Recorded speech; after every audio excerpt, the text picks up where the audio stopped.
The National Housing Trust brings you improved services online at any time, any place. Find out how much you can borrow. Check your contributions. Apply for refunds. Check mortgage. Make payments and much more. That's NHT Online. Download at the App Store and Google Play Store or log on to online.nht.gov.jm. The National Housing Trust. Online. We know that buying a home is about a lot more than just the mortgage. It's about where you'll rest your head after a long day, where your little ones will grow up, and where you'll get to call your own. So we've made the mortgage process as simple, affordable, and convenient as possible, so you can spend more time thinking about the things that really matter to you. We're not only offering low rates, we're offering the best overall deal, and we'll help you every step of the way, from application to closing day. Open the door to your own home with NCB. Good morning and welcome to the fourth staging of the Jamaica Observer's Design Week. This is our fourth staging, yes, but our first virtual staging of Design Week JA 2020. And we are delighted that you are able to join us. Stay on, because it's going to be an amazing morning into early afternoon. First and foremost, we have to thank our partners, National Housing Trust, National Commercial Bank, ARC, Hardware Number, Rapid True Value, and our amazing panelists this morning, our guest presenter, Nigel Clark. You know we can't do Design Week with Minister Nigel Clark, Minister of Finance and the Public Service, Stacey Ann Denison-Heron, who's a registered architect and who is the president, the 2019-2020 president of the Jamaica Institute of Architects, and our favorite paint guy, Todd Myers, Senior Learning Consultant, True Value Manufacturing. Prince Palmer, Director, Palmer's Unique Furniture Manufacturing. Angelie Martin Spencer, Principal, Angelie Spencer Home. Cecile Levy, Interior Designer. Maxine Walters, Film Producer. Donna Noble, Production Designer. And Vanessa Paisley-Clare, Interior Designer. Once again, a special thanks to our partners, National Housing Trust, National Commercial Bank, ARC, Hardware Number, Rapid True Value.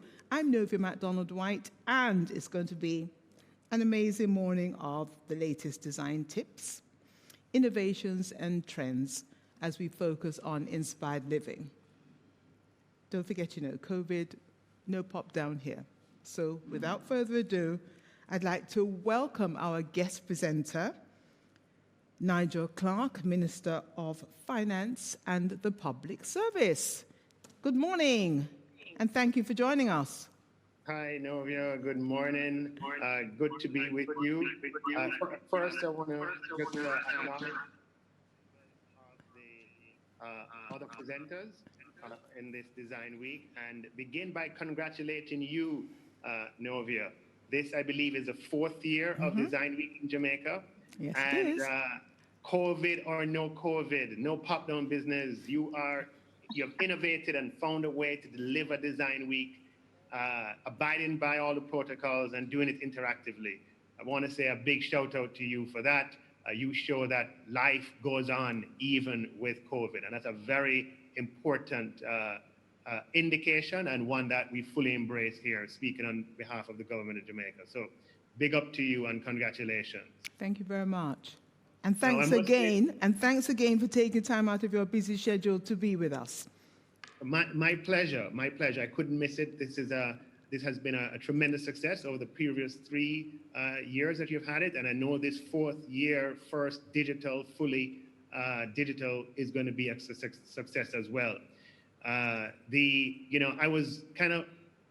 don't have access to the audience, but I can see the panelists, and I was looking around, because I know Design Week is not Design Week if Angie doesn't appear with a new pair of glasses. I'm looking at the glasses there and saying, well, I haven't seen that one before, right?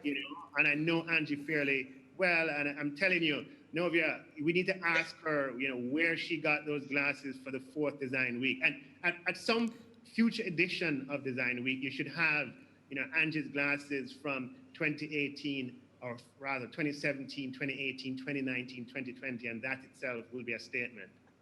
But good to be with you all here today. Now, you know, the creative economy, and I see Design Week, yes, you have a particular focus on Design Week, but I see Design Week as an opportunity to speak about the creative economy in general. And we know that the United Nations Conference on Trade and Development has estimated that the creative economy contributes about 3% of world GDP. And it signals that this report signals that this is an emerging sector that will continue to have major economic impact as we continue to make investments in this industry and provide opportunities for persons who are innovators in this industry to shine. Now, what we have to do is to nurture the industry and ensure that we take measures to boost competitiveness and increase productivity in a way that can contribute to sustainable growth and development. Clearly, we are in a period that is severely affected by the COVID-19 pandemic. And here in Jamaica, the COVID-19 pandemic has certainly had an impact on the creative economy. Speaking about just a particular subset of the creative economy, we've had a lot of events that have had to be canceled, thousands of events. Just to give the audience a perspective, the Ministry of Culture, Gender, Economy and Sport has released figures that show that between 2012 and 2019, there were an average of about 20,000 permits issued each year for events of all kinds. For events over a particular size, this year, very few permits would have been issued because of COVID-19. There are over 100 events each year, again, according to the Ministry of Culture, Entertainment, Gender and Sport, over 100 events each year in Jamaica that attract over 3,000 patrons, some of them 5,000, some of them more. But there are 100 of those events on the calendar. And given that the pandemic first hit in March to December, that's 9 months, 3/4 of the year. Yes. We're going to see that we're going to end the year probably with essentially very little, if any, of those events would have taken place. So as far as event staging is concerned, that aspect of the creative economy has certainly been incredibly hit, and the people who work in that industry have been affected. Now, the government of Jamaica has responded with measures, broadly speaking, to provide liquidity to the economy and to provide economic and business support to economic agents, businesses and individuals. And just to summarize some of that there, we have responded with over $45 billion of support in total. And that has consisted of over $7 billion that has gone to the Ministry of Health. We have had over a couple of $1 billion that would have gone to public bodies that would have been affected in terms of the revenue that they normally receive. We would have had budgeted over approximately $20 billion for support through the CARE program, and that support in the form of stipends to persons who lost their jobs as a result of COVID, as well as to businesses, to various occupational groups, in particular occupational groups that would have been affected by the COVID pandemic would have been in receipt of grants, as well as businesses. In addition to responded with $45 billion, and let me just say that to be able to respond by providing $45 billion of support, where we had a budget that was tabled only a few weeks before that had none of that in it, just shows that with sound fiscal management over a long period of time, it can provide Jamaica with the kind of flexibility that we have not had in the past, to be able to draw breaks and to find resources to the tune of $45 billion sort of speaks to the resilience that we've built in our economy. And might I sort of also remind our audience that we would have started this fiscal year with over $87 billion of cash that we had accumulated from privatizations, from fiscal overperformance, in order, and we are planning to use that to pay down on debt. Luckily, we had that on hand, and we were able to use that to supplement the loss in revenues that the government has experienced. Revenues have declined by about 20% year over year. And so we have been able to supplement loss of revenues as a result of the pandemic, and at the same time been able to provide resources to respond to the pandemic by reallocating. So we had estimated earlier this year that the pandemic would have cost approximately 120 billion in the form of lost revenues of 80 billion and additional expenses of 40 billion. And the government has been able to, so far, to be able to absorb this as a result of the flexibility built into the economy with the additional, well, with the improvement in our macroeconomic sort of picture and outlook. Now, a fact that is often sort of overlooked is that the Bank of Jamaica, as the governor has said, has also responded, and they have injected liquidity in the amount of approximately, I believe the figure is approximately $50 billion into the economy by purchasing assets, government of Jamaica bonds and other assets held by financial institutions. And by engaging in those purchases, they have injected liquidity into the financial system that has allowed financial institutions to offer forbearance to their clients. So the government of Jamaica, broadly speaking, is responding both on the fiscal side with over $45 billion of direct support, and on the monetary side with approximately $50 billion of liquidity support that the Bank of Jamaica has pumped in, as the governor has mentioned. Now, one of the things that we're seeing as a result of this pandemic is the use of digital platforms and streaming services that have grown tremendously in usage. Netflix added 16 million new subscribers in the first quarter of 2020, as people were at home, certainly in March, and resorted to downloading and using digital platforms.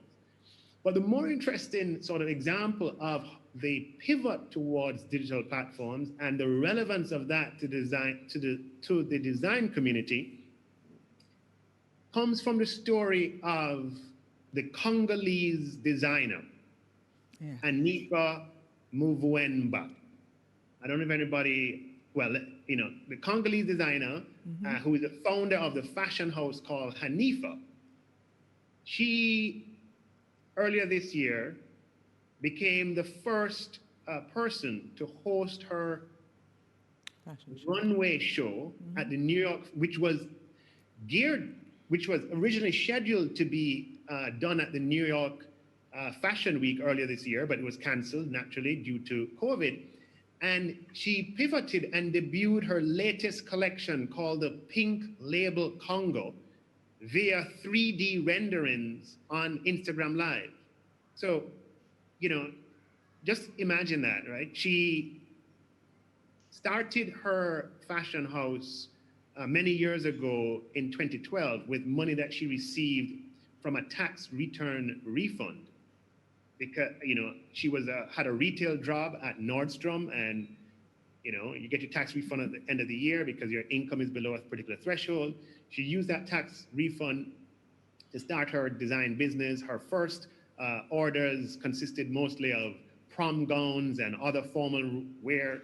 You know, she received it by text messages and so on. And by, you know, 1 or 2 years later, she had a, you know, e-commerce site that she had set up, but then had to shut it down in 2015. And then 2016, she, you know, got up and, you know, got going again. And here, you know, she got this big opportunity. She was going to be at New York Fashion Week to showcase her latest designs, opportunity of a lifetime.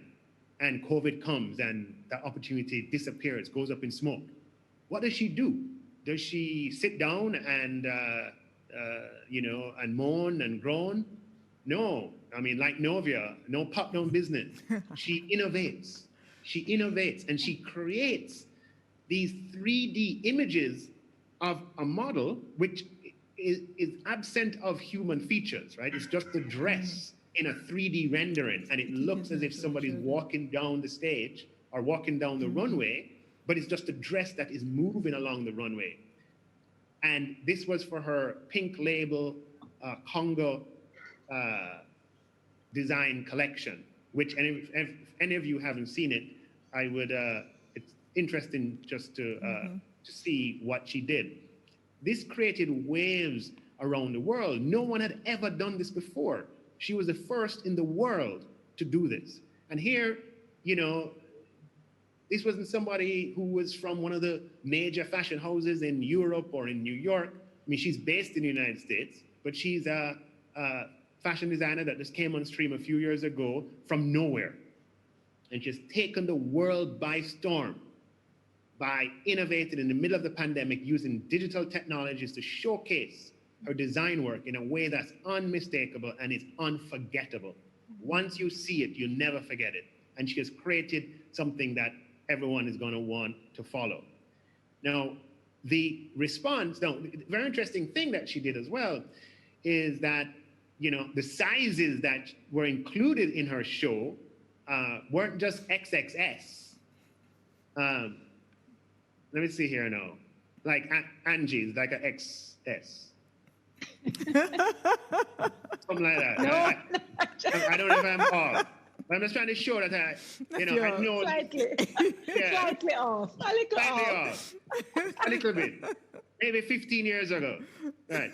But the sizes that Hanifa had in her show went from XXS all the way to 3X. Okay? So, and she did this virtually with these Mannequins. well, not even mannequins, these are digital mannequins. These are more like Avatars. avatars, that's the word, right? These avatars that are moving on stage. And if you see them move, the avatars have hips, right? Sorry, I shouldn't have said that, but You're live. right? They're moving on the stage. It's unbelievable. Something that needs to be seen because it's a testimony to the power of digital technology, the power of innovation, and the power of saying no pop-down business. We're going to move ahead. We're going to find a way. We're going to be resilient. We're going to find a way to go ahead. As a result of her show, the reviews were incredible. I mean, I believe Teen Vogue, you know, had a big headline. Hanifa's 3D digital fashion show just changed the game. And CNN's Harper Bazaar and Essence and all of those magazines celebrated the virtual collection. Now, why have I focused on this? It's a great story, but it's a story that is an empowering story. Yes. A story that says that with resolve and determination and creativity, the world is our oyster. And if with access to digital technology and usage of it, we can move beyond borders and achieve our goals and our ambitions. Now, this is one of the reasons why the government of Jamaica is going to be extremely focused on ensuring that we improve in the area of access to digital technology. I believe a recent study would have shown that the digital divide in the Caribbean is such that over 40% of the population lacks access to the internet. Yes. But I want to also say as a counter example that in the CARE program, the online version, the CARE program that we launched to respond to the pandemic, we were able to launch it within a few weeks of the first case in Jamaica. And it was all available online. Persons were able to access via their mobile phones, right? They went on their phones, they click, put their name, their TRN, put in their information. Over 500,000 persons, or maybe 600,000 persons would have applied, and over 450,000 persons were in receipt of grants without any paper, without any pen, no pencil, nobody going to any office. All applied for online and delivered electronically, where people could either pick it up or in most cases, over 300,000 persons would have got it via their bank accounts. So we're showing here, even in Jamaica, that we are innovating digitally as well in order to respond to the pandemic and make sure that all of our people are covered. And we're going to need to do more of that. We're going to need to bring more services online. And I say to the design community that using the Hanifa pink Congo label example, that the digital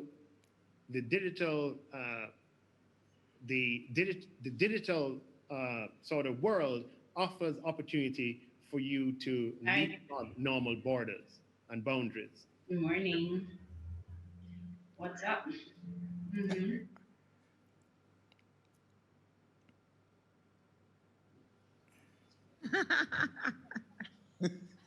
Claire? Sorry, So go ahead. Yes. we are encouraging our creative industry entrepreneurs to continue to leverage opportunities available through this unusual time, and we want to broaden the design to include animation, which is a lot of design as well, and other electronic forms. Now, in this fourth edition of Design Week on the platform, we have very interesting presenters, one of whom, Prince Palmer,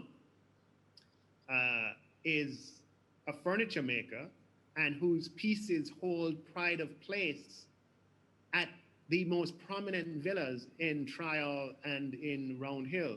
Yes. His works are in the homes of some of the most discerning persons when it comes to the purchasing of designed works. And I don't know if it's a secret, I don't think it's a secret, that even Ralph Lauren has the works of Prince Palmer's in his home. It speaks to the capacity of the Jamaican people. It speaks to the unbounded creativity that we have. We are aware of that creativity in the areas of music, and I would put it to you, to your audience here at Design Week, that creativity goes beyond music to the general area of design. And as we seek to build an economy post-COVID that's more resilient, that's more diversified, that has more streams of revenue, design offers the opportunity to achieve that most important objective. And we will be making or put in place measures that are conducive to and supporting, in the way that I am sort of here today, supporting the continued growth of the design industry, because it has a huge role to play. And whether you are XS, XXS, or 3X, right? We're saying to you that through digital technology, you can push on through COVID and emerge stronger and better than before. And the government is here to support all the established designers, all the emerging designers across a range of industries and fields. And we want to say, continue and do what you got to do. No pop-down business, because like Novia, we're going to innovate, and we're going to make sure that we run through the tape, COVID or no COVID. Thank you all, ladies and gentlemen, and congrats again for the fourth edition of Design Week. Minister Clark, thank you very, very, very, very much. And absolutely, no pop down here. Don't forget, we dress to go to the bathroom. So without further ado, a perfect segue, I think, into Stacey Ann Denison-Heron's presentation, Designed for the Urban Future. Once again, we'd like to thank our partners, National Housing Trust, National Commercial Bank, ARC, and Hardware Number Rapid True Value. Over to you, Stacey Ann Denison-Heron, who's a registered architect and current president of the Jamaica Institute of Architects. Welcome again. Good morning, Novia and the Jamaica morning. team, sponsors, other panelists and viewers. I'm happy to be here with you all today. Today's topic, entitled Designing for the Urban Future, is not a new concept. Many may have ideas of a smart city or a digitized world that may have seemed less approachable early 2019. But Yes. since the advent of the COVID-19 pandemic, the focus is how can we prepare our cities and, to a larger extent, our country for a better future? I'm going to first look on it from a macro to a micro scale. According to the United Nations Framework Convention on Climate Change in December 2015, humanity faces the greatest wave of urbanization in its history, with 60% of the global population expected to live in urban areas by 2030 and 70% by 2050. This presents both a challenge and an opportunity to lock new urban expansion into a new development and model toward climate resilient and low carbon society. So, as far back as 2015, the global agenda was looking at issues of climate change and rapid urbanization. Based on a recent study by the Built Environment Professionals, this is a group of architects, planners, engineers, and surveyors within the Commonwealth in 2020 June, climate change and rapid urbanization still remains a serious challenge and is now further compounded by COVID 19. For the Commonwealth countries alone, we will amount to almost nearly 50% of the projected 2.5 billion increase in the world's urban population by 2050. Central to all of this are the built environment professionals.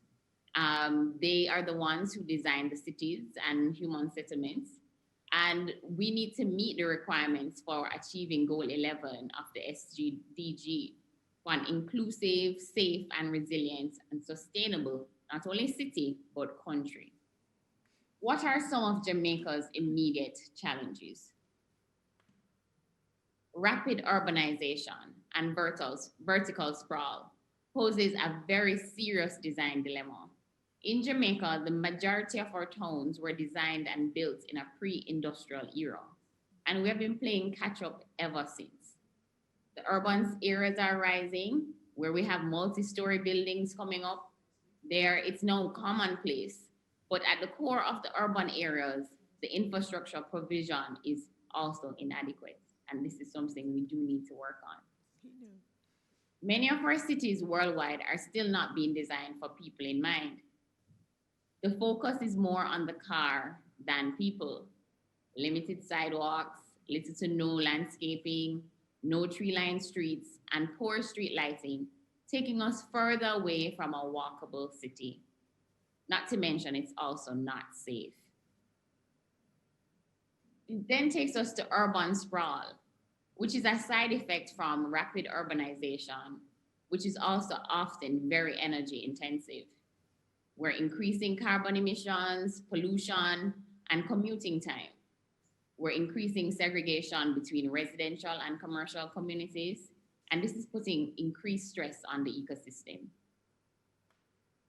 And probably most applicable now after the rains on the last weekend and from last week, climate change and its increasing risk. Increased flooding, erosion in coastal areas, extreme heat and cold, and declined water supply. So how do we now create better cities for all? As we brace for a post-pandemic existence, there are benefits to move from a car-centric city to a reorientation of urbanism towards people first. Time to design for urban future. 1, use the past to inform the future. Use positive lessons and elements from historic areas and buildings to inform future developments. If it's not working, fix it. We have to move away from a culture of limiting our own growth because we're just used to it in a particular way. Unfortunately, that's too common in Jamaica. I'm sure, for example, if the Jamaica Observer suggested a virtual webinar in October 2019, there would have been some apprehension from individuals because it's just not what we're used to. but now it's become the new norm. 2, create comfortable environments for pedestrians. Rezone cities that you are never more than 20 minutes walk from a variety of activities, such as residences, parks, shops, offices, and schools. Walkable streets are more economical and encourage community and neighborhood groups. With climate change and increased temperatures, we have to look into creating comfortable walking environments, such as covered arcades, tree-lined streets, etc. Allow for landscaped public spaces. As the urban spaces become more dense, there's going to be greater need for parks, squares, and pedestrianized streets. By maximizing the walking, not only are you getting healthier or fitter, you are minimizing the driving and commute time. You're also reducing pollution and increasing your better well-being. We also need to create places of distinct character. This involves a lot of planning and designing of public spaces. We need to reinforce and encourage specialized districts, such as cultural, historical, artistic, market districts, and commercial districts, and find ways to connect them all. This encourages the promotion of better health, happiness, and well-being. We also need to celebrate the natural landscape and its features. We need to refer to the regulations for development of our cities, towns, streets, and buildings. Look at all the planned settlements versus the unplanned and ways to avoid similar mistakes. We're fortunate in Jamaica to have many resources, and though many of them are for leisure, you can income generate. I'm sure the minister would love to hear that. However, we have to ensure that our resources are protected. We need to embrace higher quality and diversity in buildings. Jamaica is a block and steel country, and unfortunately, many other methods of construction is not embraced, even though they may be more beneficial.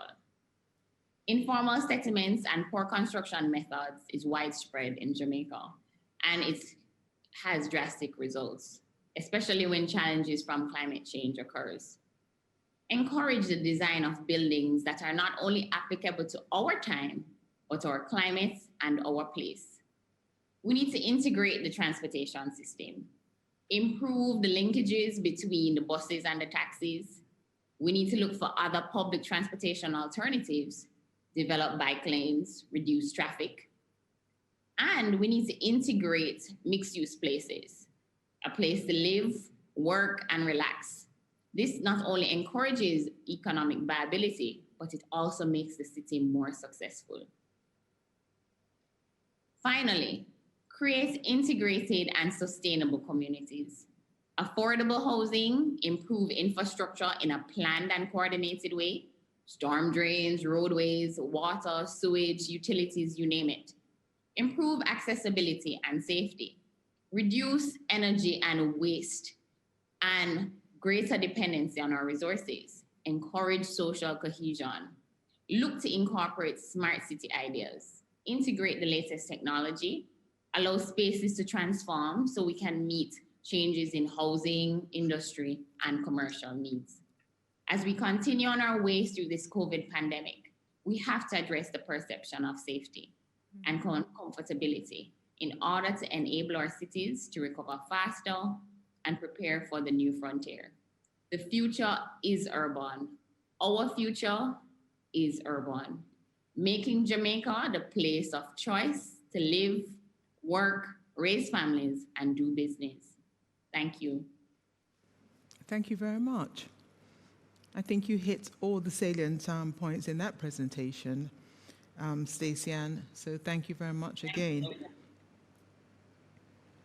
From designing for the urban future, and after the rains especially, Stacey-Ann, we definitely need a fresh coat of paint. So I think we've got a little soundbite from Hardware and Lumber, and then we go straight into our paint expert, Todd.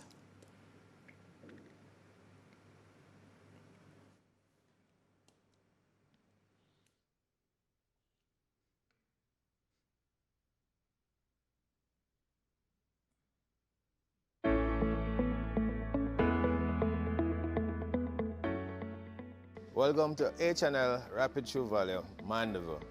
My name is Oret Walker. I am your paint specialist for today. Nobody knows paints like H&L Rapid True Value. We have a wide array of brands and accessories. We have paints for every idea and every project. Today we are featuring our own brand, which is the Easy Care line of paints. Easy Care is a mixed paint that is 100% acrylic, which means it's very durable. Has ultra-low VOC, clean air, low odor formulation, better hide qualities. That means fewer coats needed. Easy Care is certified asthma and allergy friendly and flat, eggshell and satin interior only. It gives us great pleasure to welcome back to Design Week Todd Myers. He is the Senior Learning Consultant, and he's here for True Value Manufacturing. Welcome, Todd. Thank you for having me back, and thank you to H&L Rapid True Value for inviting me back. I really, really wish I was there. It is very cold here. It's about 0 degrees Celsius, and I was really looking forward to coming back to Jamaica this year. I also want to give high praise to Novia for her work with bringing Design Week to Jamaica. I do remember last year you said your goal was to bring it outside of Jamaica to the entire Caribbean. Who knew? You've done even better than that now. It is now worldwide. So fantastic. I would have preferred a different method than a pandemic to make that happen. I know. It is what it is. So we move forward and we do what we can do. So Or did a good job in kind of setting this up, but I am going to talk about the top 5 paint trends. Number 1 is color with personality. Every color has its own personality. For example, blue is a calming color, red is an exciting color, yellow is a cheerful color, green is refreshing, orange is enthusiastic. But there's more to it than that. There's also kind of a psychology of color, and the way people, their natural personality comes out with their color selection and their color preferences. So what I really suggest for anyone looking to design is surround yourself with some colors that you love. Look to inspiration pieces. We talked about that last year as well, is find things you like, find things that inspire you, and then build a color palette around it. Yes. Extreme exteriors is color trend number 2. Some people like to be in the background. Some people like to stand out. And the way you stand out with your home is with extreme colors, bright colors. Driving down the street and seeing a bright yellow house or a aqua color house really jumps out at you. And that really creates an impression. It says that you're bold, and it says that, hey, look at me. I'm trendy, I'm hip, I'm fun. If you're not quite into being that bold with the outside of your house, and you want to be a little more reserved, you could go with color trend number 3, and that is extreme entrances. Okay, so you can be a little more conservative in your color selection for your home, but you can draw attention to the entrance of your home with some interesting colors for your front door. I don't know if it's actually hit the market in Jamaica yet, but we have introduced a specific Easy Care paint specifically for, I got to get this rotated correctly. There we go. It's Easy Care cabinet trim and door paint. So it's specifically designed for doors and cabinets and anything that's going to have a lot of contact with it. So you want a paint that's going to hold up with durability and be a tough finish that's going to withstand being touched a lot and handled and everything. Mm-hmm. So it's a great new product. We launched it early this year in the middle of a pandemic, like we like to do. So hopefully will be available in the island soon. Paint trend number 4. Paint trend number 4 is the fact that we've got an award-winning color center. It's called Inspiration Realized. If you've been to an H&L Rapid True Value, you've seen them. I know the main store has our large carousel. It is unlike anything else in the industry.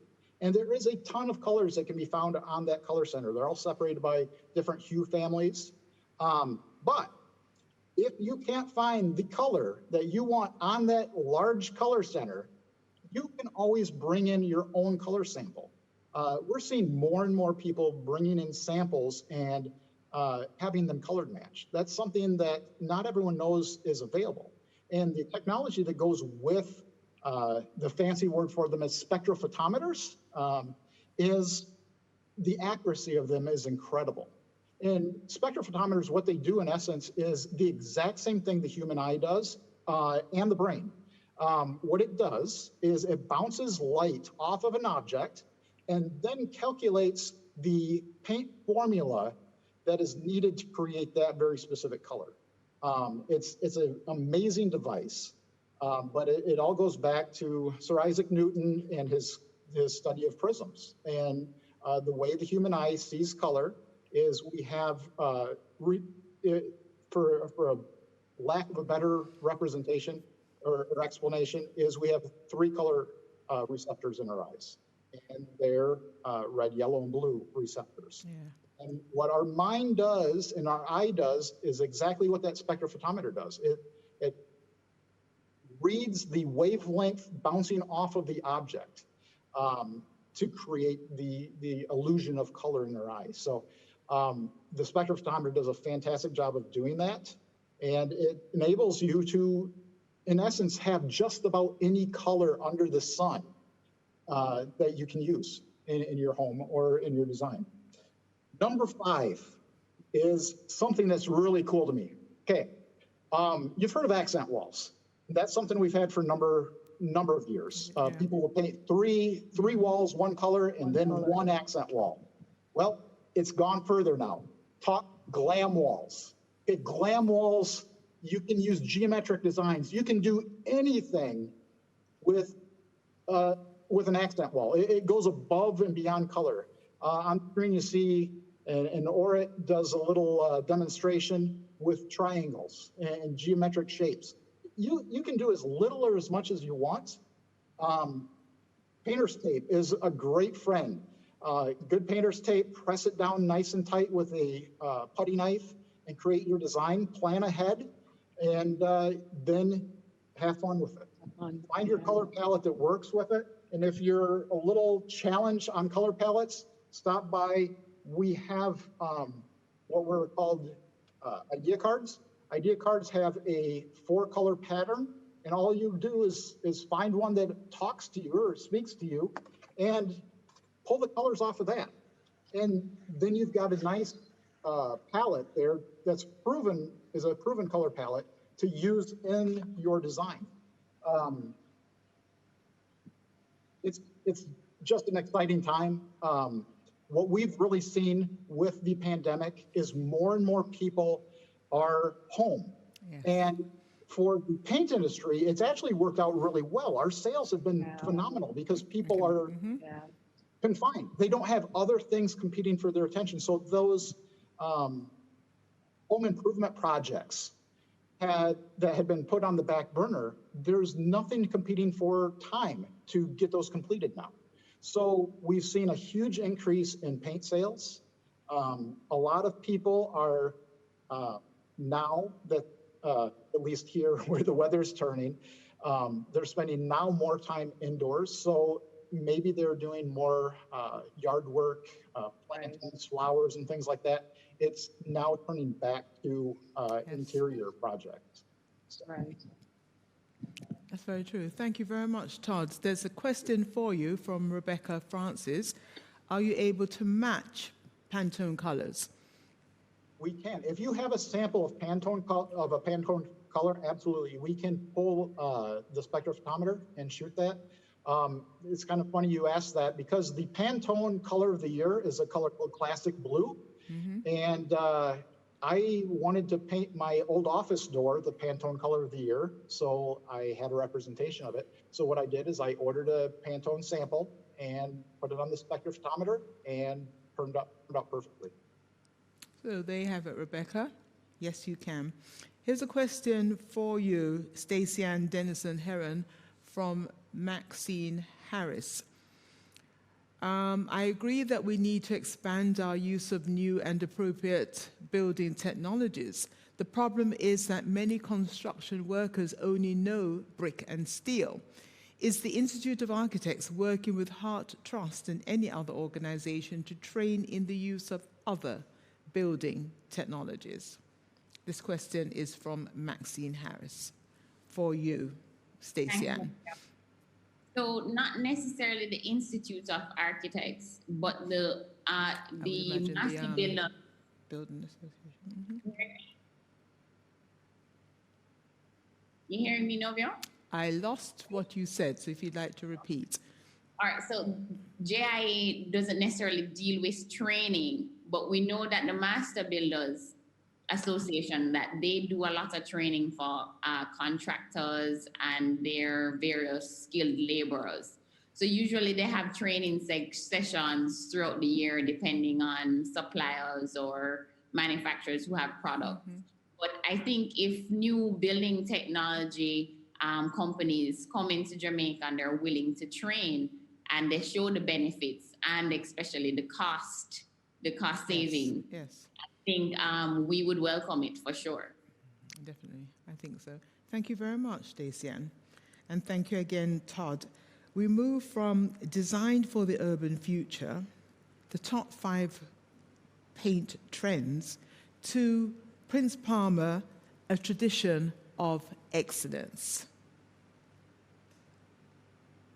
Good morning, each and everyone. I must give a warm welcome to the panel, especially Nigel Clark, Minister of Finance, Movia. I also thanking you and extend my thanks to Sue Williams, who made this possible. Tradition of excellence. I can speak from a perspective of where Palmer's unique furniture is coming from to where it is now. Years before I was born, even before dreaming to live in Montego Bay, where I'm from, where I'm living right now, there was a company by the name of Paul Methuen. Before Paul Methuen was not design center, Temple Gallery. Temple Gallery and Paul Methuen was the company that building furniture for hotels around in the western region. Same as Roundel, where I'm at right now, and Trial. It moved now to Design Center, where in first year, my teenage years, I do training there. Back to Frank Williams, where I get most of my experience. And doing these pieces of work, always being different pieces. So it gave me an experience from one angle to the next angle. Never in a sense of doing one thing, same time. It's always different stuff. So what I did was to observe and graphs all that I can graphs. After Frank Williams passed away, I decided the family didn't want to go any for the company, so I bought the company. After I bought the company, I made back all the contacts with all the existing customers that I know. And I must mention again Sue Williams. I contact her, which she is an interior designer. And for the past 25 years, I have been working with her to make all these pieces of furniture that is so exquisite coming out the way they come out. It is, I would say, not a challenge, but it is, how I should put it now, more intrigue for me, along with my theme, to get each pieces the way they look. And one of the things that each piece of my furniture come out the way they look is that the amount of craftsmanship that go in one work. In my workshop, we all combine on one piece of work. Sometimes my work staff will be 10, 20, 15 guys, but on a particular piece of job, it's 3 guys would build that job. Bear in mind that I only give one person that job to do, but we all incorporate our ideas to let it look how it looks. Before I go further, I'm gonna shift to a few pieces that I have here now. Yeah. Behind me, the backdrop here is a bar located at Cottage 20 Roundhill, where I'm sitting right now. This bar was built roughly 5 to 6 years back.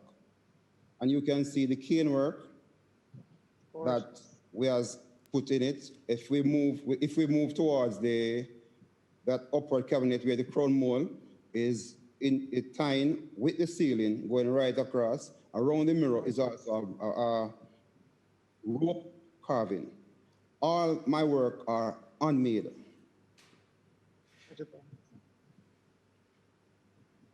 Going right there, and we should move to the front of the bar at the counter, looking at that fine line that we have going around, just above in front of the stool, going right around.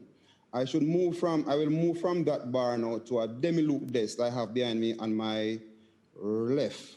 Wow. Oh my God. Wow. Wow. A newly built piece for a villa that I'm doing, located on Trial. That must be my villa. If you notice, there's no pulls as installed on the drawers yet.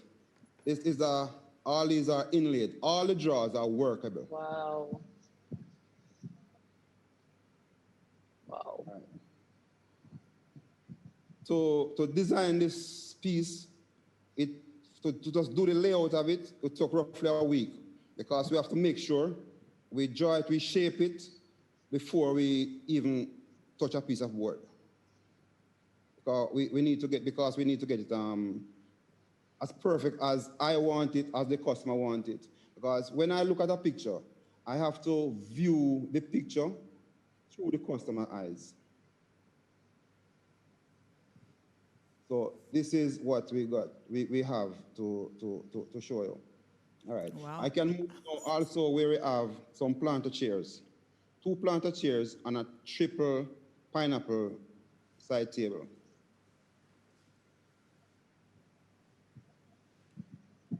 Wow. All these design from pictures. You can design from a picture that you gave me from a magazine, you design or you draw it. When you draw something, then I have to read the drawing and then try to read your mind and see what. What gave me the intrigue about this is when I finish a piece of product and the enthusiasm that I saw on my customer's face. Oh, wow. It's more warm than the final check that I'm going to get. That is where my satisfaction moves. I'm going to move also to a dining table. Dining table is 3 benches sitting around the dining table. One of the bench can host 4 people. Looking on the base, it is curved. It took a little time, took some work, some headache, but we get it to satisfy the customer. On the top of that table, there's a circle in there, and that is a lazy Susan that move around. Wow. So that is what we do. All right, I'm gonna move from that dining table to a hanging bench. The hanging bench, let's move to that. Just one moment, yeah.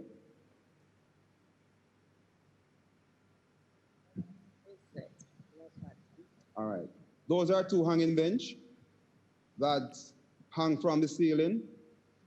Those rope are Manila rope, bought in Kingston. All the furniture that these customers request, it is to have the Jamaican feel to it, the Jamaican craftsmanship to it. They also, they love to, oh no, before I go there, the customer, not that they couldn't afford to import the stuff in, but what they want is to have a tie of Jamaican feel to their piece of furniture in the house. So I take pride in each piece of furniture I produce. Not one piece, but every single piece of furniture that I produce, I take pride in getting that done. All right. If I should talk about incorporate the youths of this generation into what I am doing. Yes. In the past, there was a good fluctuation of youths. Like any given time, I would have 3 to 5 guys in my workshop training them. Now it is a bit difficult to have them to come in to get them, to train them the way I want to train them, or I think they should be trained to get the cars. I have realized that a few of them would want to do the things they think they want to do the way they want to do it. But I have also learned to appreciate that 2 of my best workmen in my workshop at this point in time are guys I train between 7 to 10 years now. And those guys are one of the best workmen I have. That coffee table that you're looking at right now, it has those X pieces going around, and also on the bottom, which is hollowed, and the glass sits on top. The piece of glass sits on top of it. All those designs are created from the simple sketch that we formulate to have them more unique in the way that we do our stuff. Palmer's Unique Furniture is located in Anchovy, operated by myself, director, and my 2 daughters, Trishani, Chantel, and my wife also. We try to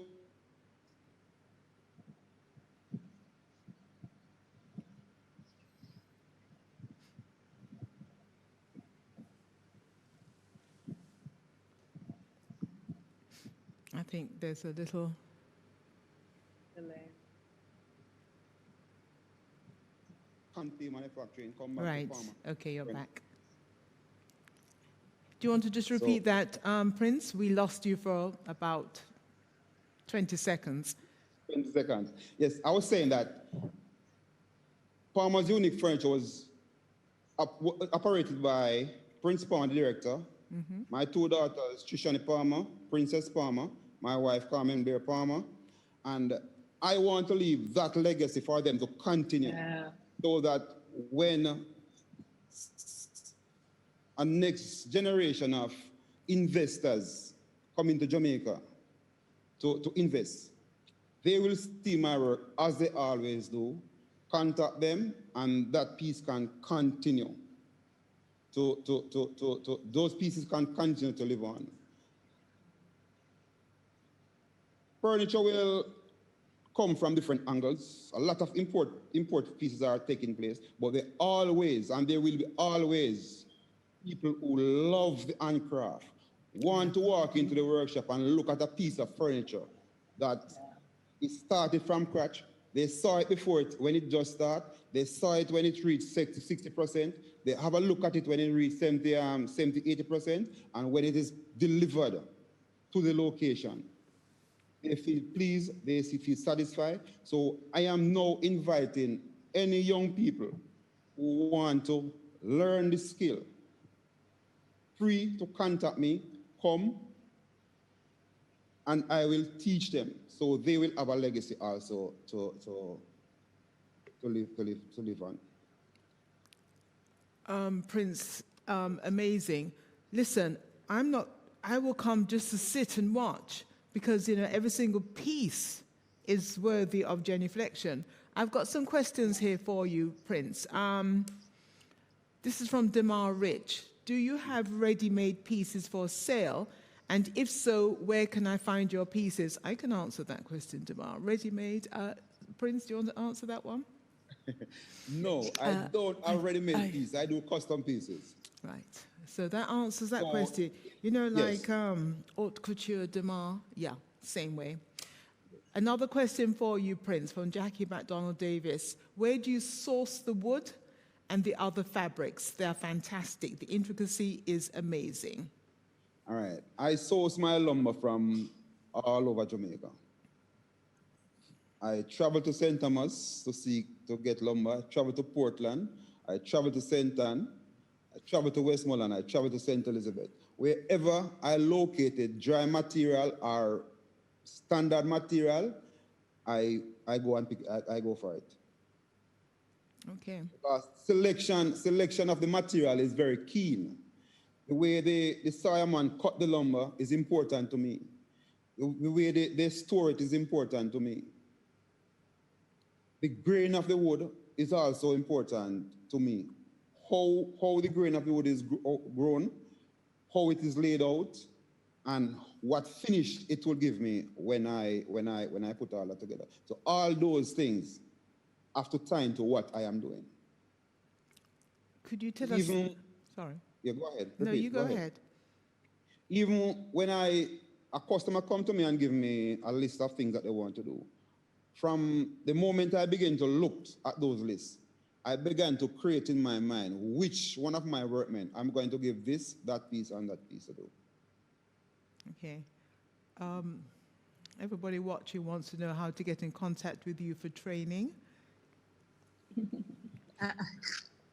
Well, there's an email address that's on the Observer. We will share that, yes. Yes, so. And it's I would imagine it's going to be limited numbers, so don't get too excited, because I have already booked the entire month. Prince Palmer, thank you very much. A tradition of excellence. What can I say? I mean, it's just. Thank you very much again for having me, and I really appreciate it. Thank you. Okay. Wow. Wait. You see, here's the thing. See the Jamaica Observer, always a hand. You know, we've got the paint whisperer. We've got the minister coming in from his, crunching the numbers to work with us. We've got, the president of the Jamaica Institute of Architects with us as well. And then we've got Prince Palmer. His daughter's called Princess. Well, we should have several princesses for that legacy. We move now to Angelie Martin Spencer, Principal Angelie Spencer Home, ASH, who is going to encourage us not to throw anything away. That means me too, because, Yes. Sylvia, that means you too. Yes.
So welcome, Anjali.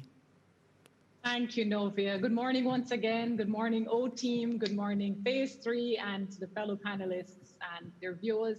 Thank you for tuning in. Novia, as usual, I mean, hashtag Novia gets it. I don't need to get into that. Everybody knows it. Yes, what COVID, what pop down, none of that, right? We just have to move on because life is going on, and so do we. And I thank you very much for this opportunity. And I just have to say to Mr. Prince Palmer that you actually do have a tradition of just exquisite excellence. I am totally blown away at your work. I am so impressed, and I would like to just officially introduce myself and put in my application right now to be your first apprentice. No, I'm the first. Listen, I am so hands-on, and I am so ready to move back to Montego. I'm a Montegonian myself. All right. So I have somewhere to stay, to come and work, live and work and learn from you, because my God, it is amazing, your work, amazing. I mean, yes, exquisite work. And that's the point to what I would like to speak about today. It's pieces like yours that last lifetimes. It lasts through generations and decades and decades. And people inherit these pieces or find these pieces, and a lot of us tend to want to just get rid of them because they're old, or they may need a little TLC or a little repair, and that's where the rebirth comes in, because like the Jamaican adage says, "Wanna dead, na dashwe." And for me, it's that whole concept comes from, one, me being a very frugal person, but me like nice things. So I am very frugal, where it's difficult to think about throwing things away that are useful and have life still, to trade it in for new things that you have to pay money for. So why not save these things, repurpose them, refinish them, reupholster them, and make them new and amazing? And what is interesting, what is great actually with pieces like yours, it's strong, solid hardwood with impeccable craftsmanship that, like I said, will last generations. So pieces that you made, I'm sure, when you just started in the business are still strong and still going, and stand up against any Allen key assembly pieces that we're purchasing now. And what I like to say to me, I know when I started on this journey of interior decorating, I thought about it and I said, I mean, there are other interior decorators, there are interior designers, there are people with years of experience. But what I wanted to do for my clients was, as much as I could, is help them to save on their budget, help them to get the best in their home, value for their money. And if in a frugal way, wherever you can save money, allows you to then splurge in other ways that you need it. Yeah. So for me, for example, the kitchen, any renovation that you're doing, any update that you're doing, usually comes, if it's a renovation or a new home, it comes, the big ticket items are the kitchen and the bathrooms, for example. And a lot of the time, those areas are going to need an update, because let's just face it, after 10, 15 years, 20 years, those areas date. But if it's solid construction from the start, as you would see in one of the kitchens and one of the bathrooms that you just saw in one of the loops, if it's solid hardwood and really good construction, the bones of the spaces or of the furniture are strong and lasting. So you can actually repurpose them. So you can refinish, you do a few little repairs, update them with paint. So I was very excited to hear about Mr. Myers, about Todd's Easy Care furniture, the cabinets and the trim paint. And I am dying to see that in Jamaica, because I am all about that. And that's what I do a lot of, is to actually use these structurally sound pieces and give them new life, give them a rebirth. So the pieces that Mr. Palmer has made like 20, 25 years ago are still strong pieces today. What I find a lot of in my work is that a lot of people, our younger people, for example, inheriting pieces. So I remember one of my very first clients was a young couple who they inherited like 4 different sofas and chairs, a series of things from both sets of parents, grandparents, aunties, uncles. Everybody was just giving them hand-me-downs to fill their new home.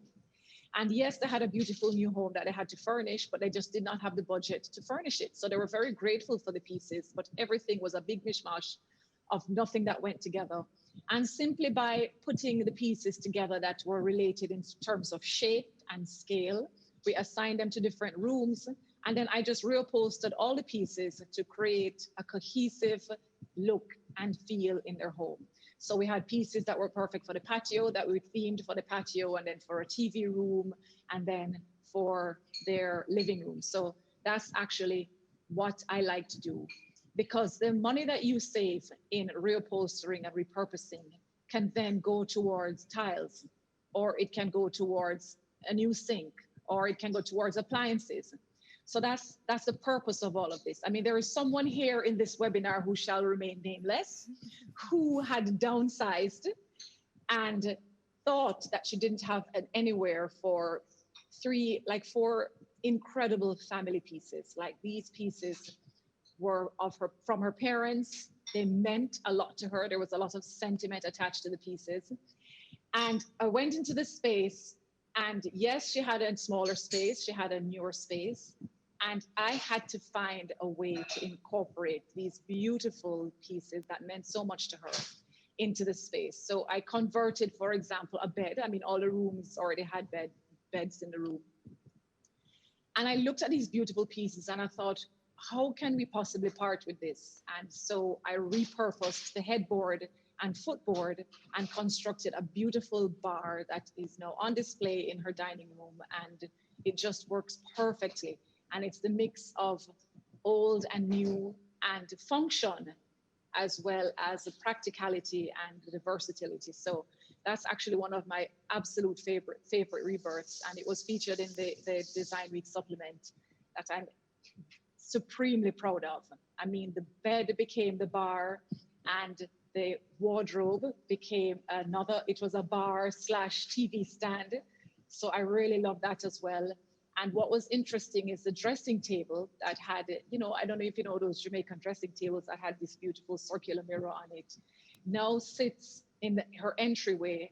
And it's a beautiful mix of old and new, because she has a beautiful modern leather mirror from Carmen's collection that's paired with the old dresser that is now an entrance table. So it's just so exciting to see. And what I love about it is in the theory of design, and a lot of design rules stipulate that you should actually have pieces that are conversation pieces in your home. It's people will walk in and say, oh, what an interesting piece, and there's a story behind it.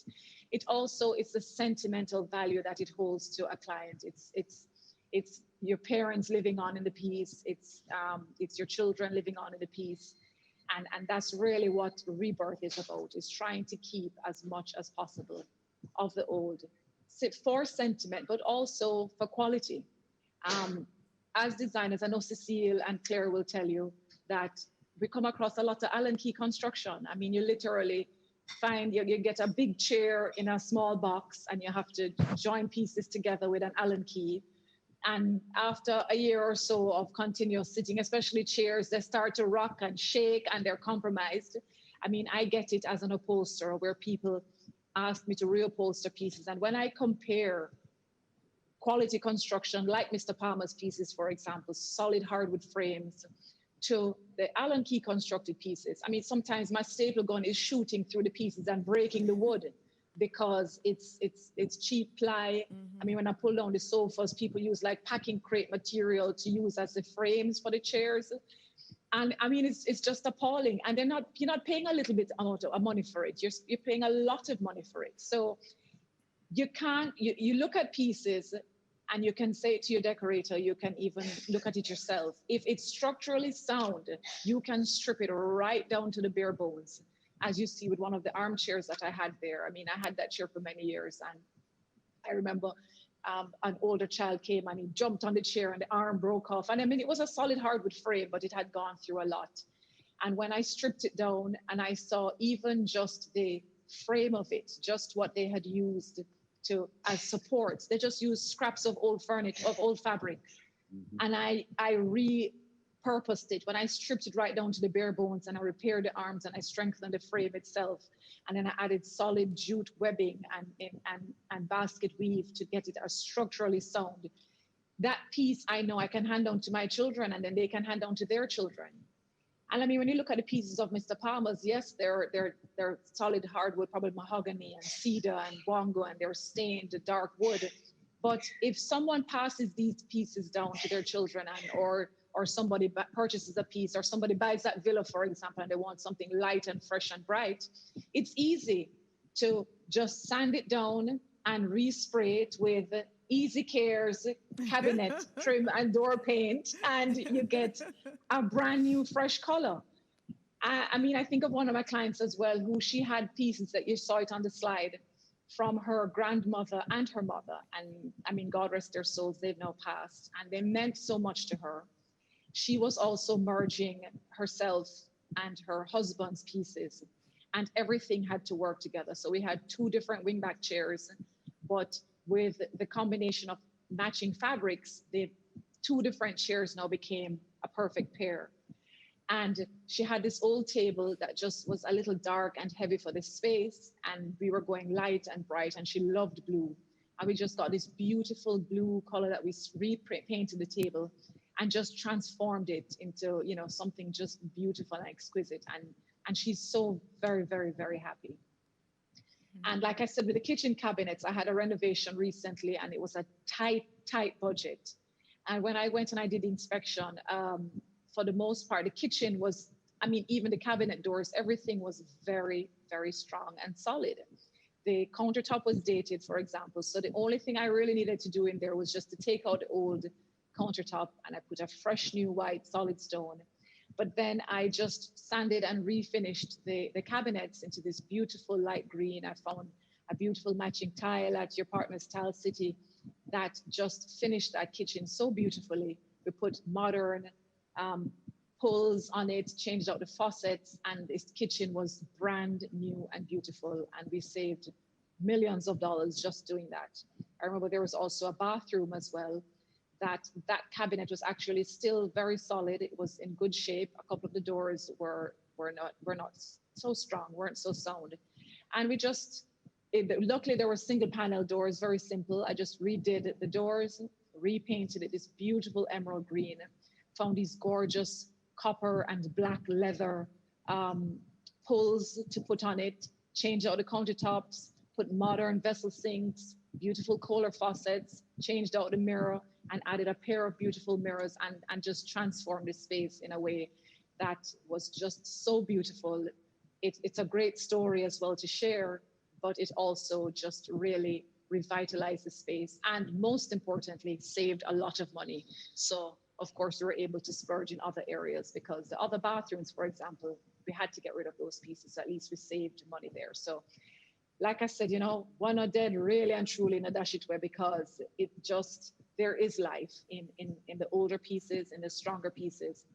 And it's very, very simple. With a little bit of love, a little TLC, you can repurpose, as I've demonstrated with the bed to bar. You can reupholster, you can refinish, and you just give a total rebirth to the pieces. Thank you, Angeli. Here's a question for you. How can we re-educate people to stop the immediate consumerism and give rebirth to classic pieces of furniture? It's like this. It's showing people how you can make an old piece look new, because it's a lot of people, because we're going with lighter and brighter and fresher decor. A lot of our old furniture pieces feel heavy, and I think that's the apprehension a lot of people have when people hand down pieces to them. As much as they love it, because I get it a lot. I love it so much, and it was grandma's piece, but it just doesn't match my decor. I mean, if you put modern pieces on it, like modern finishes on it, so if you do like a black with, or a silver or gold leafing, and then you put a really modern fabric or just a solid fabric. So you'll trade from like a heavy tapestry, a dark brown wood, and you go with a crisp white and a geometric print, for example, then you absolutely have transformed a piece that you would typically think to throw out, and you just give it an absolutely new life, and you can get it to fit within your space as well. This also helps the environment. You know, we're not throwing pieces out and chucking them. It's the pieces are continuing to live on. So it's environmentally sound to do that as well.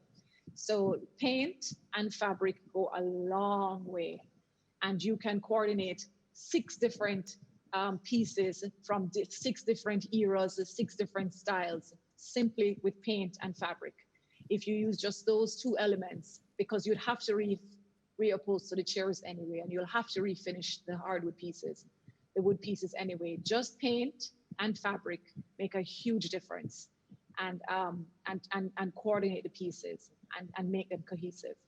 Thank you. So, thank you very much. I mean, even the mirrors behind me, I can even share a story about these mirrors behind me. True story, I was driving through Chalky Hill, and it was just when they were clearing the land for the highway, and I saw the land cleared and all this wood just tossed to be burnt, I guess. I pulled over and I asked the gentleman on this side, what are they going to do with all this wood? And he said, well, one truck will come take them away and go burn them. And I was like, no. And I marked all the pieces and I had him gather them in a corner. And I said, okay, I'm just going to Montego Bay and I'm passing back tomorrow, and I will load what I can in the back of my car and I will come back for some more. And I put a big piece in the back of my car the following day, and I went back 2 days after and I loaded up my trunk, and those pieces actually coordinated perfectly with when Tamara Harding was starting her business. And I had this wall for like 6 years, wallpapered with nothing on it, because I just couldn't find the right thing for it. And I knew in my head that this is what I wanted, and then I found it. And these trees, instead of being burnt, ended up getting a birth or a rebirth by becoming these beautiful mirrors and a beautiful feature wall in my home. So you just have to see the pieces for what they can be. You know what I mean? A lot of my projects have been dictated by pieces that just had to stay. This piece has to stay. You're going to have to start the design process with this piece. And so you have to build on that. And it brings me immense pleasure. I remember when I started, I said, you know, I have to be able to incorporate those clients' pieces, because that's what I've always done in my home and for myself. And I remember thinking it's always been difficult for reliability and even just the cost of it, because like I said, I'm very frugal, just to have someone wait on someone to do it. So I went away and I learned how to upholster. I did an upholstering course in the UK, and I did a wallpapering course in the UK, because I wanted to come back and incorporate the 2 things that I love, which is repurposing and giving rebirth, new life to old pieces. So I had to learn how to upholster.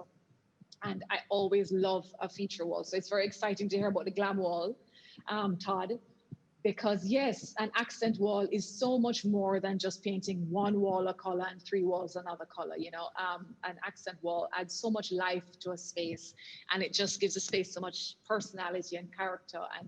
And that's like the canvas that you start with and then you build on it. So those things were very important to me. So now I'm actually going to add furniture construction, thanks to Prince Palmer and my soon-to-be apprenticeship. But failing that, I am so happy that I've learned that Prince is there, because even the caning Prince, for years I thought that only the Jamaican Society for the Blind were the only people who did caning work, because they've done work for me. And I mean, as incredible as it is, because it's amazing to watch them. I don't know if you've ever seen it, Novia, or anyone here. It's these blind people who take the time to do this exquisite work. I mean, they created my daughter's bed for me, and it was just amazing and magnificent. So it's actually good to see that there are other people still doing the practice, because as far as I knew, there wasn't anybody else doing it. And these are dying crafts that just have to live on, because they're such a big part of Jamaica's history or heritage, or, you know, the creativity, the creative industries. So it's pretty amazing. Well, thanks to the Observer's, you know, webinar series. Here's the thing, you know, the Observer, always ahead. What can I tell you? Always ahead. Hashtag Novia gets it. Thank you very much. Team on the move. Thank you very much, Anjali. And yeah, thanks, Todd. The glam wall, who knew? Cecile Levy, interior designer, will now look at some things that we chuck and some things that we restore. Hi there, Cecile. Hello, hello, hello. Well, there's hardly anything left for me to say. Angela covered it all. Oh gosh, no, no. Prince Edward, please, since I'm Princess too, we're going to be I'm a first. Novin knows nothing about lifting even a finger, so forget her. She's not going to be an apprentice. All she knows how to do is hard work in pointer over there, and over there. Anyway, I'm supposed to be tuck, keep, or restore. Of course, going back to the prince, there's nothing he does that we would chuck. Just like nothing. Just for the record. All restoration, yes, nothing at all. However, there are pieces in all our homes, except Prince home, that we, like Angela said, you know, they're not well made strong, but we can do things to kind of freshen it up. So this is where I come in. And like Angela, I can be a little frugal. So my best friend is Todd. Paint, which hardware and lumber I don't have a lot of. So to start, I'm going to actually, this and repurposing is one of my big things. This is a wine bottle, and I'm in the wine business for those of you who know. So this is one of my wine bottles. I actually have a candle line made from them. So this is one of the bottles that I use as a vase. So while we're speaking, I'm just going to spray it in gold. That's the question. Answer them. In gold.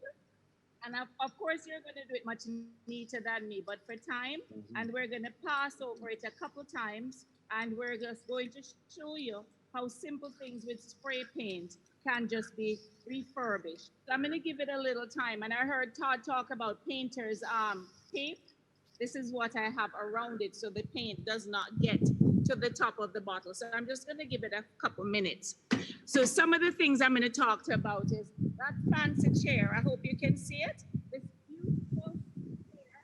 It hasn't been to Angela yet to reupholster, so it's not in the best condition. But what I wanted to show you, the legs were stainless steel, that's silver, and they were rusted because I live on the beach. So I had the same spray paint and I sprayed the leg. And if you notice, it has actually modernized it. I pour a little swab. This is actually a rug that I found in one of our local stores.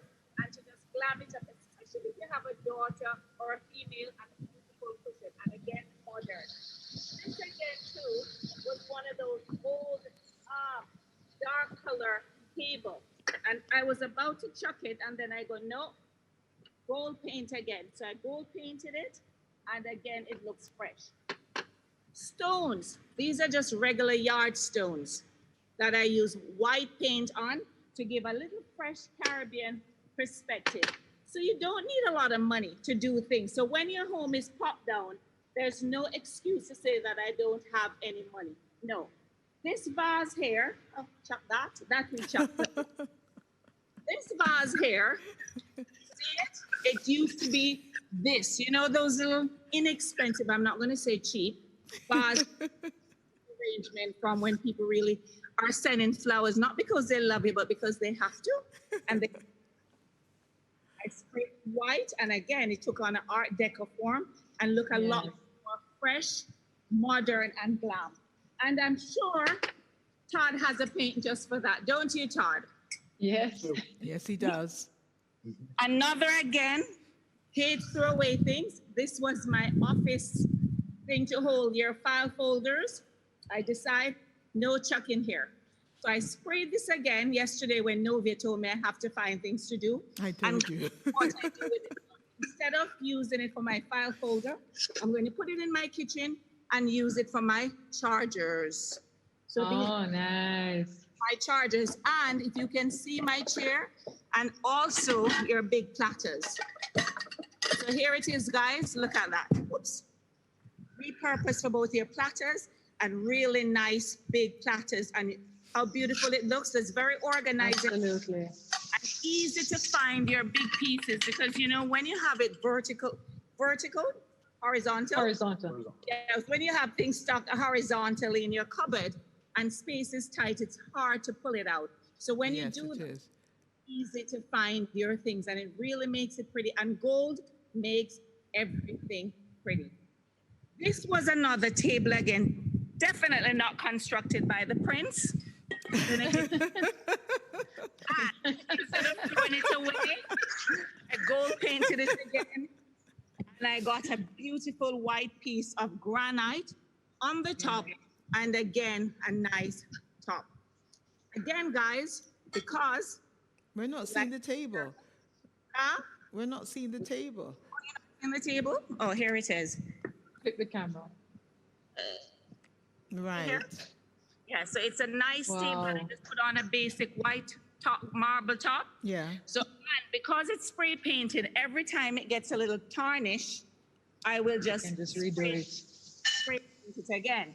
And because I'm really all about the not having pop down, like no part of put flowers in these times. Look at this, guys. I went into my yard and I found scratch. Look at this in the field. There's no excuse. As simple. Oh, we should have produced this. In a vase, and it gives you a little something to have in your home. Yes, love that. The plastic one. Did I say that loud enough? Plastic. No. Plastic. Unless you have a lot of mosquitoes and you need them for swatting, get rid of them. Okay, guys, because we're all about refurbishing. I had a necklace that just broke. It has these beautiful turquoise beads. You know what I use it for, guys? I get a piece of leather, tie a bead at the end, and because I hate anything that's not fabulous, so instead of using a book holder, page holder like this, I now do this, guys. Look how elegant. So my bead. Yes. Oh, I love that. Oh, gorgeous. Love that. That's what I do with all my beads. So I make my own book, what you call it, page holder. Marks. Bookmarkers. Marks. So you see, guys, how simple and how elegant. So instead of throwing away your, just get a piece of leather, fishing wire, anything, and just tie them at the end. And but look how elegant this is. You're walking around with your book. You're looking fabulous, and you're feeling already intelligent. I love it. Just from being fabulous. I love it. Back to Minister. Minister said about the industry, we tend to take things like design and fashion and stuff to be very frou-frou. Guys, it's not. It's not. It's billions of dollars. And I mean, why not look the best you can instead of, again, up down? Up down. So go to the Japanese, who waste nothing. They have a thing that they call kitsune. And what they do when something is broken, it actually translates gold repair or gold something like fixing. Instead, this bowl was broken from me and I glued it back. But because of COVID, I've not been able to get the real glue that I need for the proper kitsune. In Jamaica, guys, we Jamaicanize everything. We're innovative. So, being Jamaican, I use easy glue, and until I can get the proper paint, I use a marker, a gold marker, and I did my line through it. So that is to show and to highlight the imperfection of the break, because that's what we do. Imperfection is okay because there's nothing in nature that's perfect. I mean, even me, I was sitting outside sweating because after the minister spoke, I was hoping to sweat down to extra small. That is, so those are some of the basic kitchen cupboards. And sometimes, like she said, if it's not the manufactured wood, sometimes it's a paint, like she said, and a simple knob, change it up to gold, bronze, something fun, something whimsical, and you'd be surprised how just a simple change like that can upscale anything. Again, she's about dresses and things like that. I have my childhood dresser from my mom, and what you want to do with the dressers too, when you open them, not just the outside of things need to be pretty. Beautiful drawer liners that, again, Hardware and Lumber, I'm sure, sells, and other big stores in Jamaica sell, and you get some really nice. I see Angela, I think, have wallpaper. You can even cut your wallpaper, what's left over, and put it in drawers or on your shelves, in your kitchen shelves. When you're doing your kitchen, guys, we tend to forget the back of our shelves, and usually it's white. We can use the same wallpaper and put the back of that white kitchen cabinet, especially if you have glass, and even if you don't have glass. So when you open something beautiful in it. Start any of those 5 colors that's trending. A bright, nice blue, since we're in Jamaica, because one of the things you want to remember with design is a sense of relief. We cannot have 3 layers of damask and heavy drape because look at the sunshine. It does not work. Not do full length carpet because again we're tropical. So keep in mind those tropical colors that we're going to want to incorporate. And speaking again back to the restoration, what Angela was saying, while a lot of young kids hesitate in keeping stuff is because they tend to be dark in color. But we can lighten them up, bring them into the modern age. Like I said, fabric, paint, accessories, this and that. Those are the basic things. I sent Novia some pictures of some things I did. Like I do hotels. And when I do a hotel lobby, like one I did 4 years ago, I intentionally made the biggest piece of sofa in the lobby, the focal point. And Khalid, we're going to go to the pictures. And then what I did, knowing that a couple years later, which I did, they called me back 3 years later, and I used the same frame, same everything, and I now did it in a bright, colorful blue. And I did that also with the rest of their chairs. I started with a basic blue for one chair, and now if you see the slides, it's a bright, florally colorful chair. So that is it, especially when you know you're doing institution that's going to be around for a while. You want to be more purposeful in your design and well thought out. Here it is, guys. Look at that.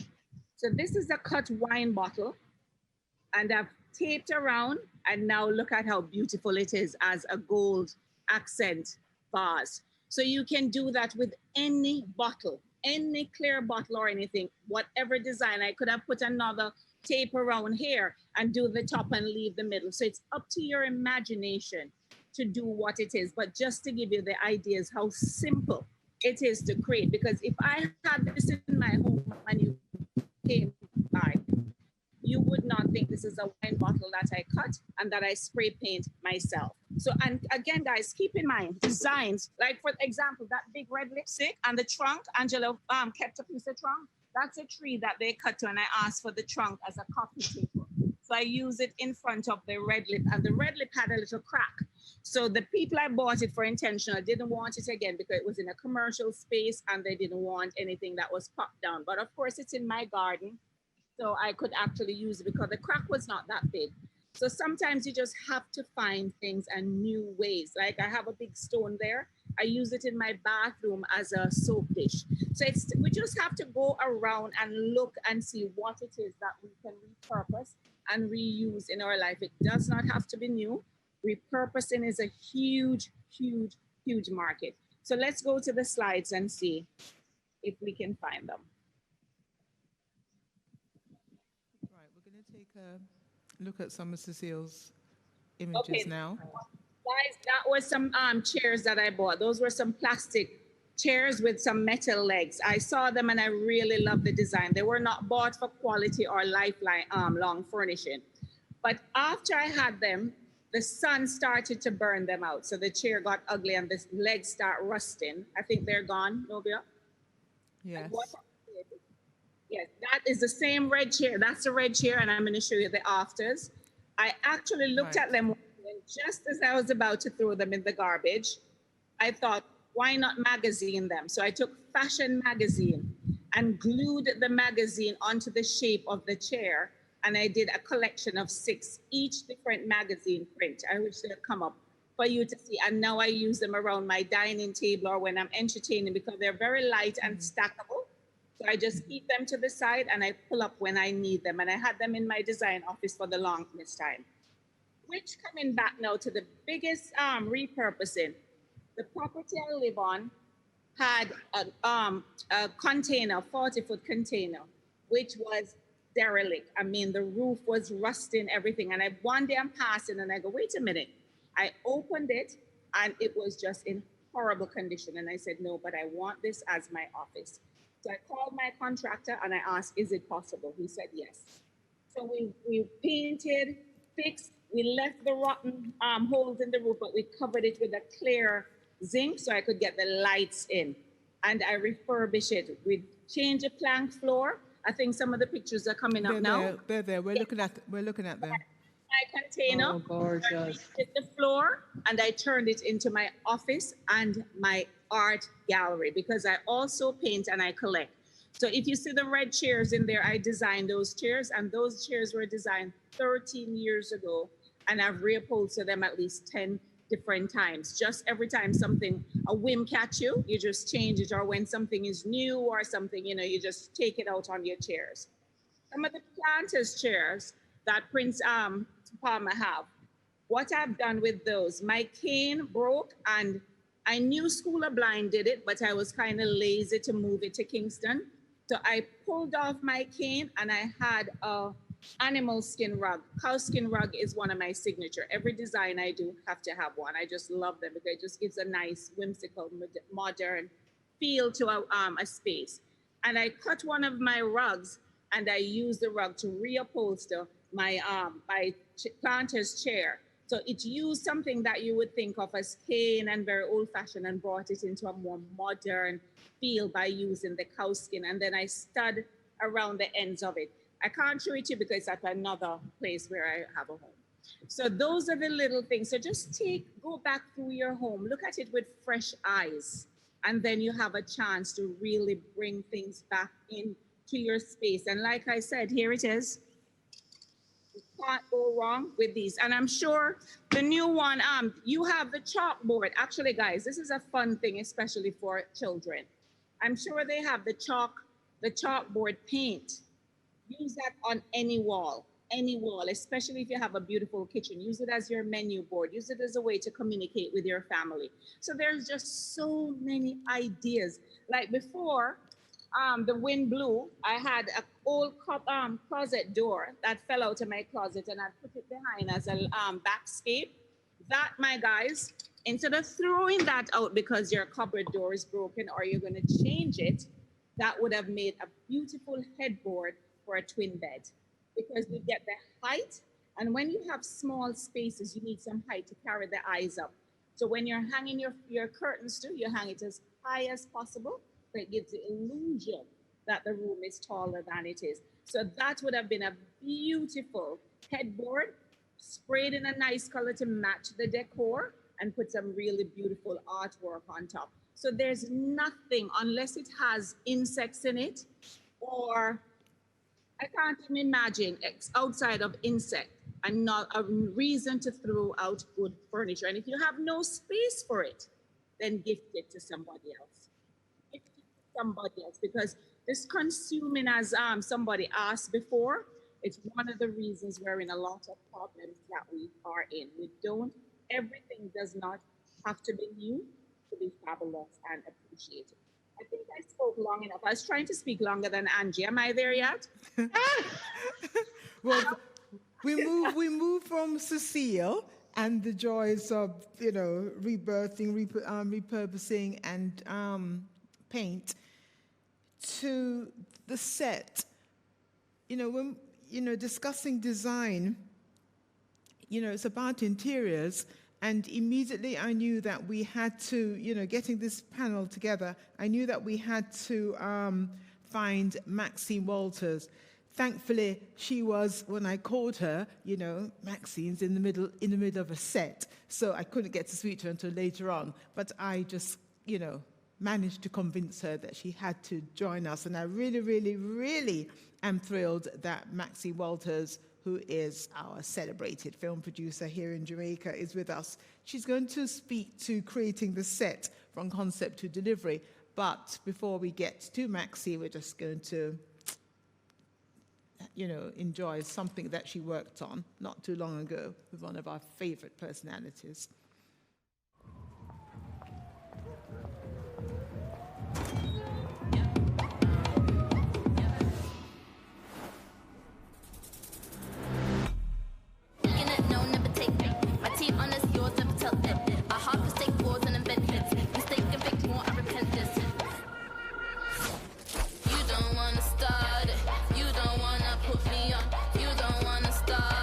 When I put my tennies on, when I put my tennies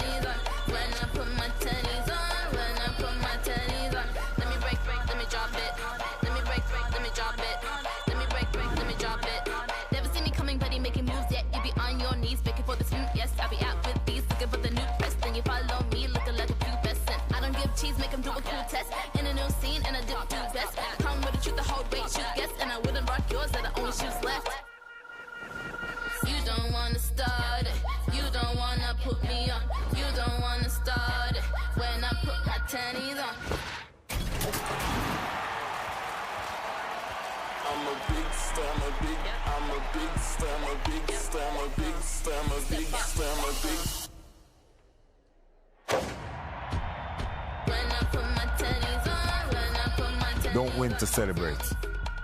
Celebrate to win.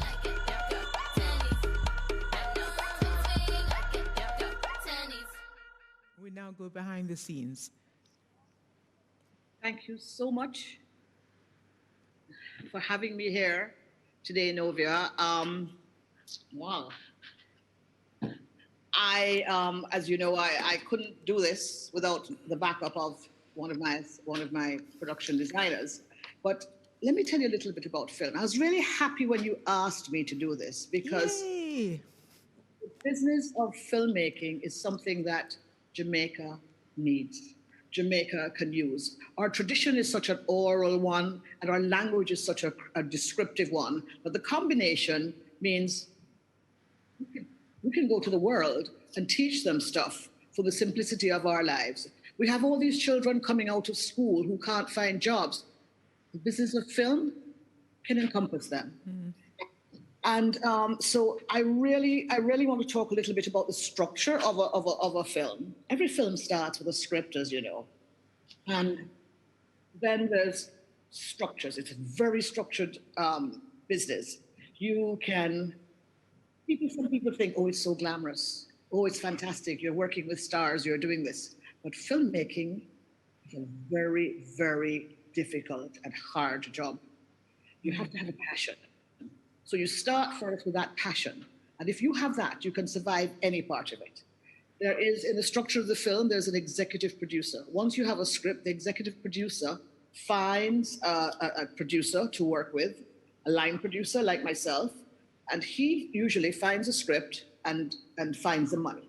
He then hires me as a line producer to come up with how much does it cost to make this film. I then look for a director, or he usually finds a director. And the director works assisted by 3 people. The director of photography, who lights this thing, and the production designer. The production designer is the person who interprets the director's vision for the film and creates, the stuff we can create. If it's a period film, we can take you right back to the 18th century and make it look better than the 18th century. Because in filmmaking, you cannot afford to make a mistake. You have got to have the support, you've got to have the technicians, you've got to have the advice of the experts to make sure everything is accurate, because you will be questioned if you're wrong. A production designer is, today, there's so many departments I want to talk about where people could find jobs, but today I'd like to concentrate on the art department. The art department, as I said, is headed up by a production designer, who then hires an art director who's usually a drafts person. That art director has a set decorator who is a person who chooses the furniture for the set, and then the buyer who goes out and locates it to be able to bring it back in. Everybody has to have that. Then you have the prop man. The prop man is a person who handles every piece of equipment or anything on the set that is touched by the actor. That's a prop. If it's not touched by the actor, but it's still, the dressing of the place, then that's the set decorator. From that, you have all these departments have their assistants and their PAs and their people who work with them, and it becomes a huge thing. On feature films, we usually have a production designer. On commercials, we have an art director who encompasses almost all of those jobs. And we go from there. The lead man who dresses the set. I have worked in Jamaica with only the best of the art directors. The first art director I worked with was Sue Hensel. Sue Hensel is the sister of Perry Hensel from The Harder They Come. And she and I worked on a series many years ago, actually in 1988, called, what was that thing I got? It was, oh my goodness, I've forgotten the name, but it will come. And we worked on this series, and she was so good. She was assistant to the production designer. Passion in Paradise, it was called. And it was all about a man who had discovered gold and then come to Jamaica. We worked on this. We created the sets. We created everything. This was my first job, actually, in the art department of a film. And it came about because Sally Hensel who was busy showing the set decorator around, trying to get furniture for this set, because this was set in, I would say, in the 1800s. And she brought him to my house, and I went crazy trying to find him bits and pieces to decorate the set. And 3 weeks later, I get a phone call saying, Maxine, Sally can't work with me anymore. You're the only person I've come across who understands, who gets it. Would you like to be my buyer? And I went, is the sky blue?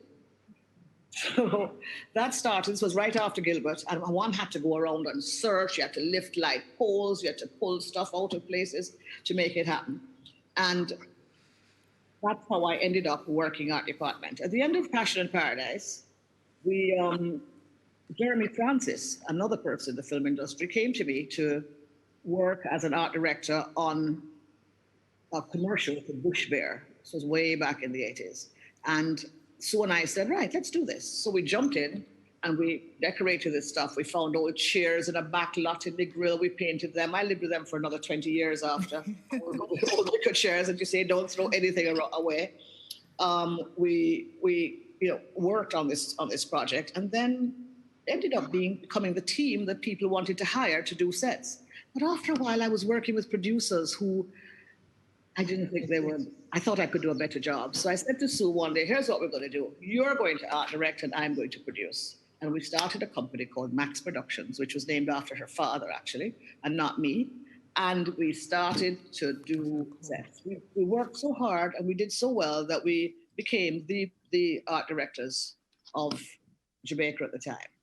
But then the other art director I worked with was Donna Noble, who is here today and who will tell you more about actually building these sets, and Rebecca Packer. Rebecca Packer was the production designer who created the set you just saw.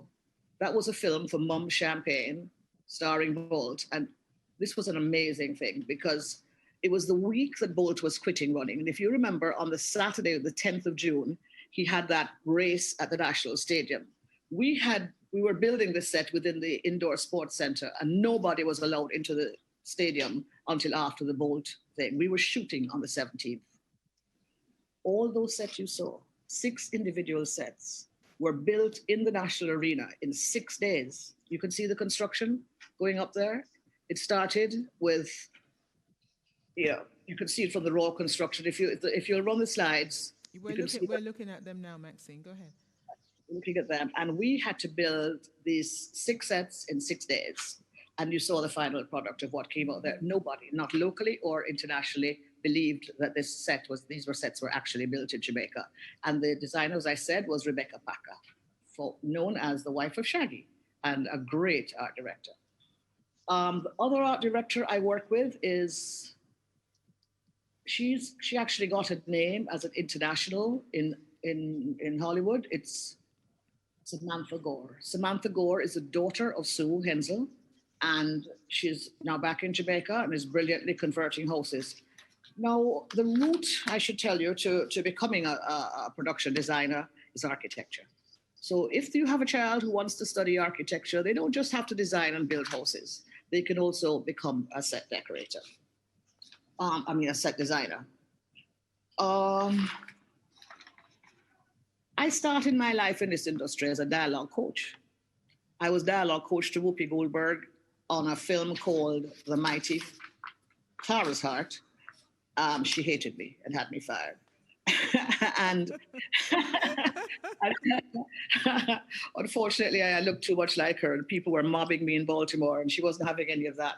But I also worked with a wonderful young man, he was 12 years old, called Neil Patrick Harris. Neil Patrick Harris then did Doogie Howser and tons of other things. He's huge in Hollywood today. And he learned his first dialect from me. The next film I had was with Denzel Washington and Robert Townsend. It was called The Mighty Quinn. Denzel was amazing. They took me in to meet him, and he walked in and goes, "Are you Jamaican?" And I said, "Yes." And he went, "You're hired." He was so good at learning this language and the changeover, because he was coming from a South African film he'd done and an English film to do a Jamaican accent. So much so that one day I remember sitting on the veranda of a house we were working at in Port Antonio, and he couldn't figure out how to kiss his teeth. And I kept saying, You don't do this just so. You do it when you feel something. I'm sitting there and I'm reading my book while he's shooting in the back. He comes out one door, as he goes past me, he goes, and I went, perfect. And he went in the next door. I went after him. He said, don't go near him, don't go near him. And I said, why? He said, he's just had a fight with his director. I said, absolutely the right time to do it. I went to the Denzel, you've mastered kissing your teeth. And he continued, and he ended up eventually doing a children's book in Jamaican dialect. That's how good he got at it. I'm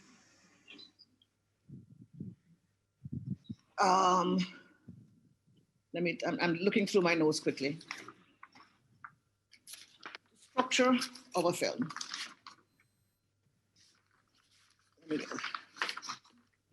Okay, I've done that. Over time, I have done so much work on film sets as an art director. I've done several features, including Legends of the Fall, The Man Who Knew Too Little, Prelude to a Kiss.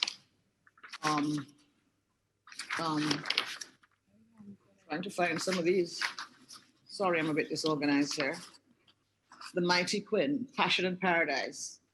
I've done at least 40 commercials for Usain Bolt. I've done all the JTB commercials for the last 30 years. I've done 3 Red Stripe commercials. I've done music videos like Action with Nadine Sutherland and Terra Fabulous. I've done Shinehead, A.R. Rahman. We did a fabulous one with him. Donna Noble was art director on that. Kenny Chesney, Shabba Ranks, Pitbull's Options, Lauryn Hill and Bob Marley's, Turn Your Lights Down Low, Snow's I'll Do Anything for You, cooking shows with Martha Stewart. I've done fashion with, I've been Vogue and Condé Nast representative in Jamaica for the last 20 years. Sizzlers, Thank You Mama, Mystic Revealers. It was written Damian Marley, for which he won a Grammy. Yellow Man, Mighty Diamonds, Brian Adams, Beanie Man, Wyclef Jean. I've done the Fugees, Fugila, Super Cat, Tammy Chin, Tanya Stevens, Gwen Stefani. It's been an amazing trip. I don't like to say journey because it's not over yet. We then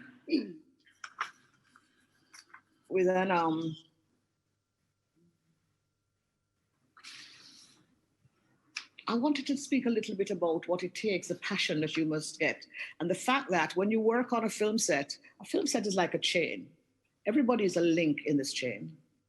It doesn't matter if you're the executive producer or if you're the locations PA who picks up the garbage. If one person falls down in that chain, the whole chain falls apart. And as a lot of money in filmmaking has worked for Jamaica because it is the one business that brings in expertise. It spends money throughout the community. We spend money purchasing furniture. We build sets. We catering meals, sometimes for 300 people. We hire talent. The transportation business also makes money out of film. Every aspect of life you can think of, because we copy reality. We make reality better than reality. And all of that money is spent in this country and nothing is taken out but a roll of film or a hard drive. And I can't think of a better business for a country like this. The farmers make money off it. So basically, I want to say this industry is wide open to people who have a passion, who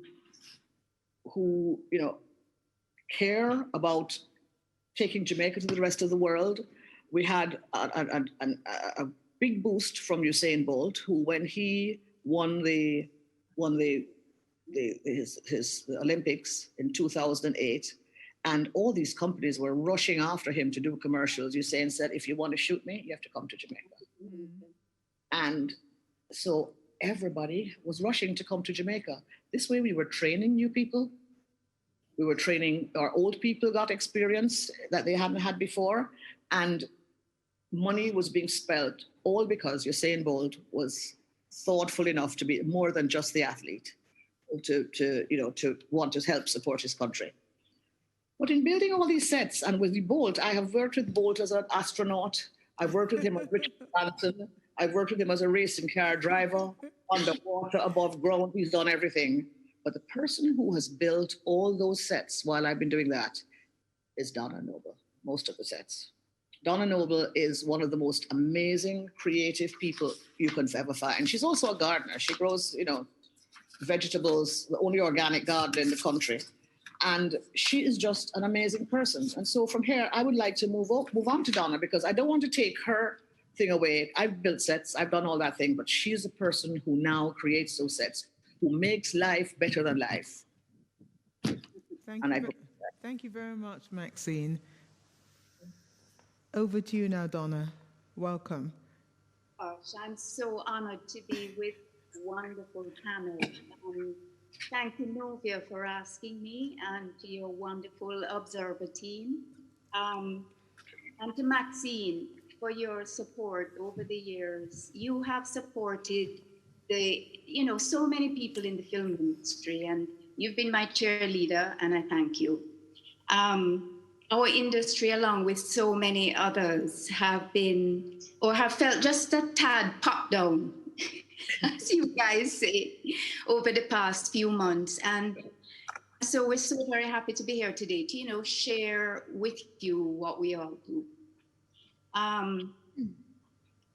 I was going to start by telling you how I got into film, but I'll come back to that later. And I'll start by just telling you how I approach designing a set, whether it's a commercial or a music video or a feature. The first thing I receive from Maxine or whoever is producing is a script or a treatment or a storyboard. And once I've read that, the first thing I want to do is speak to the director and to discuss his vision, because that is really what a production designer does. Our job is to bring about the vision, the world that the director wants to create for the film. And so it's important to listen to what the director has to say, what he wants to create, and find a way to make his wishes fit the budget, because they fight each other all the time. So, once you get a project, it's great if the project speaks to you, but you have to be able to enjoy creating all different kinds of sets, because you never know what you'll, be asked to do. And so creating something from start to finish, from the director's ideas on paper to a completed set, to the time when you begin shooting, and of course to finally seeing it on the screen, that is what we as production designers or art directors work to achieve. And so the first thing I start to think about once I know that I'm going to be designing a project is I'll start to do some research. As Maxine said, it could be a period film, and technically you have to be correct. So you can't do enough research. And then I'll start to compile references, sort of like a mood board.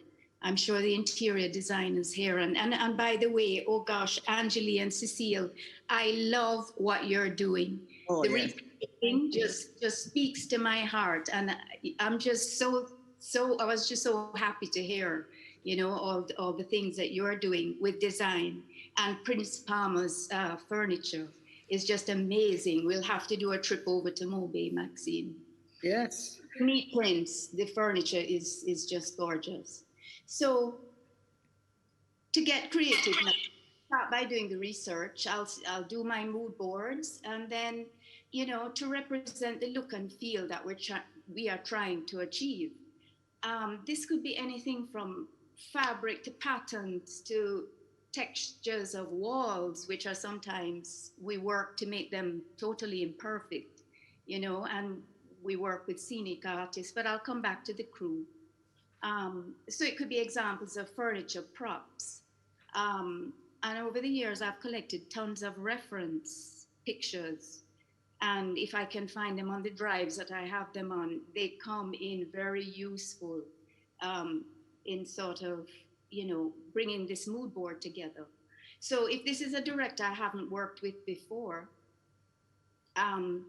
then it's a good way of seeing what he likes, but also, or he or she, we have female directors, thankfully, he or she likes. And it's also a good way to know what they don't like and what you have to throw out and what you have to start again with, you know.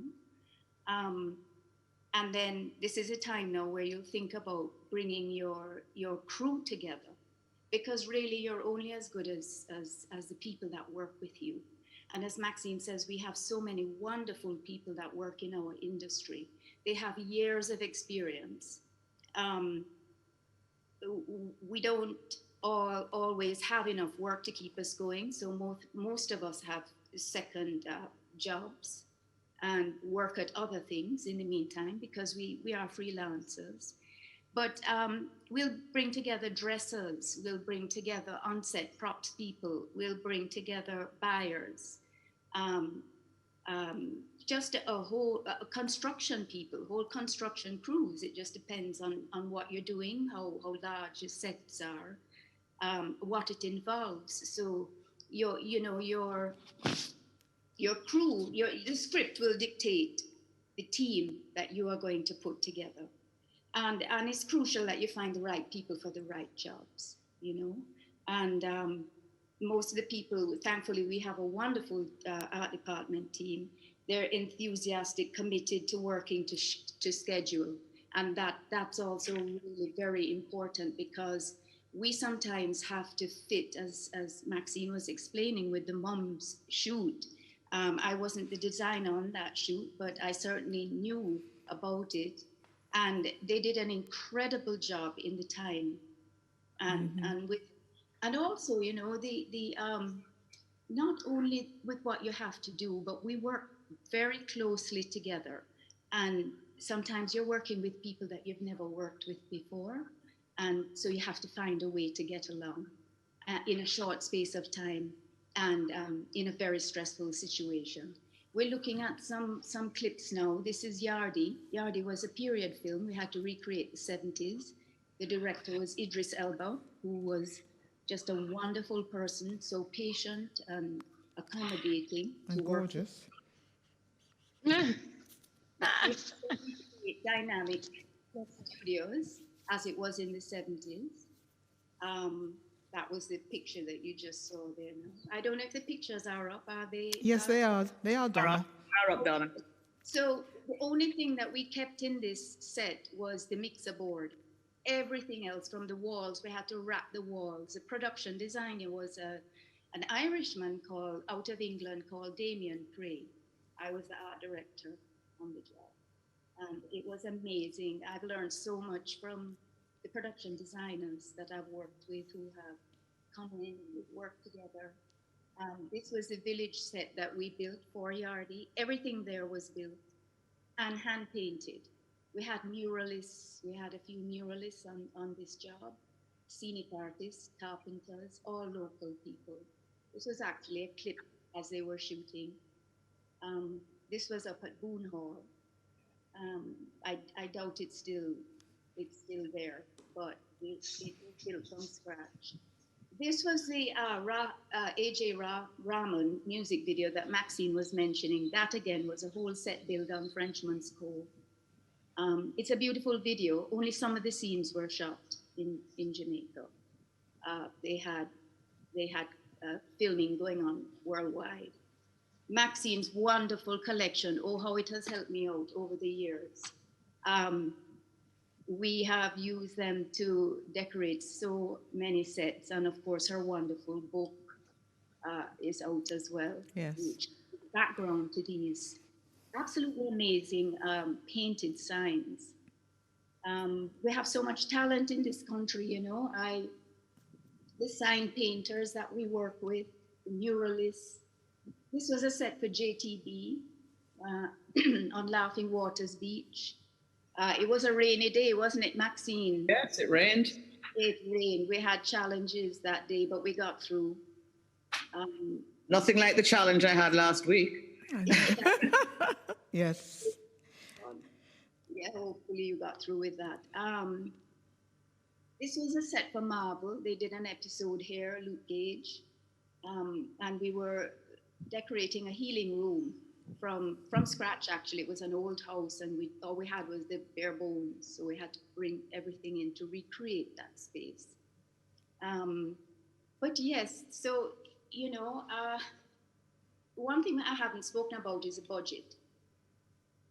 doing budgets. And when my first job actually was, I got a job as my very first job as a young girl was at a film production company, a local film production company. There I met my husband, Paul, who was the director. His partner was migrating. And I knew absolutely nothing about film. But it was a small company. It wasn't possible to hire specialists for every aspect of our production. So while Paul directed, I managed and prepared the budgets, sourced props, dress sets, and I realized that was the side of the business that I loved. So after many years of producing commercials, the day our daughter started kindergarten, I went to art school and production, but coming back to the production side of the business, that is what gave me a good foundation in managing budgets, which is also a very important part of managing an art department as well. Well, that's the first thing I ask you for, Donna. Once I hand you that script, I have a budget. Until I give Maxine a budget.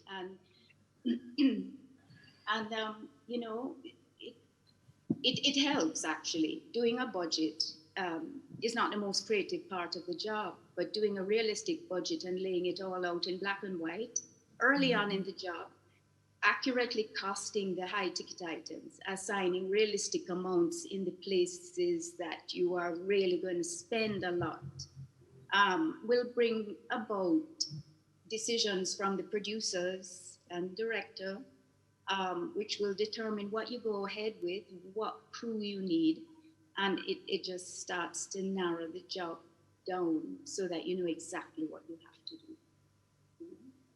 And my very first job was in 1992, actually, Wide Sargasso Sea. Oh, lovely. It was a period film, and it was adapted from the book by Jean Rise. I was hired as an art department coordinator, which means I assisted the art department crew by liaising with the various departments. So I would help to find whatever they needed, whether it was props or paint, construction, supplies, and keep a tally on the various art budgets. So it was a start at the bottom of the ladder. And this was the first time working with Sue Hensel, a designer who became my mentor and my very good friend. And I'm very grateful to Sue for all that she's taught me. And but the training I got on Sargasso as well, I really got to understand the inner workings of a large-scale project and the art department. And after that, I worked with Sue for many, many years. And eventually, I started working myself as a set decorator or an art director. Sometimes, they don't, commercials and so on, they won't hire a production designer, but they overlaps. Art director. So you have to be able to do budgets, as I say, and all of that things.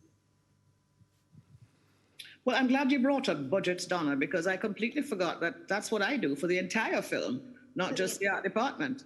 Right. And I have actually also spent 15 years teaching in Cuba at the La Escuela de Cine in Havana, just outside of Havana, teaching how to do budgets. Yeah. It's very important. In my early days, working with Paul really gave me that sort of foundation for doing budgets. But we have to work in very short spaces of time. We have to be creative on the spot. We have to be able to think on the spot, change things as they maybe need. Nothing is set in stone. Nothing. Hopefully a few things, but you have to really be able to try and figure things out if it doesn't work. on set. Although it might work, the director loves it. The day of the shoot, you might have to change things. Okay. So that's really the job of a production designer. And it's hard work. It's very hard work. Sometimes you're working from 3 a.m. to 3 a.m. But if you have that passion, and I'd like to say this to any young person out there, if you have a story, you can tell it. If you have the passion, you can work in this industry. Don't be shy. Don't be afraid. Just come forward because there is room there for you. And it's not just art department. There's loads of departments. Just a little tidbit, Maxine said about everybody benefiting. She used my property a couple of years ago for a shoot, and I have to prop some folding tables that I have from that. So yeah, she's right. Everybody's spin off. Well, I've known Maxine forever, and she certainly didn't call me for a close-up with Idris. So I will discuss that off. I didn't do that film, Dovia. Actually, that was Natalie. Okay. We move from designing the set, creating the set from concept to delivery, to making space, and welcome Vanessa Paisley-Clare, interior designer. Welcome, Vanessa. Hi, Novia. Hi, everybody else on the panel. Thank you for having me here today. It's good to see you all. And it's good to have heard you all. You guys are hilarious.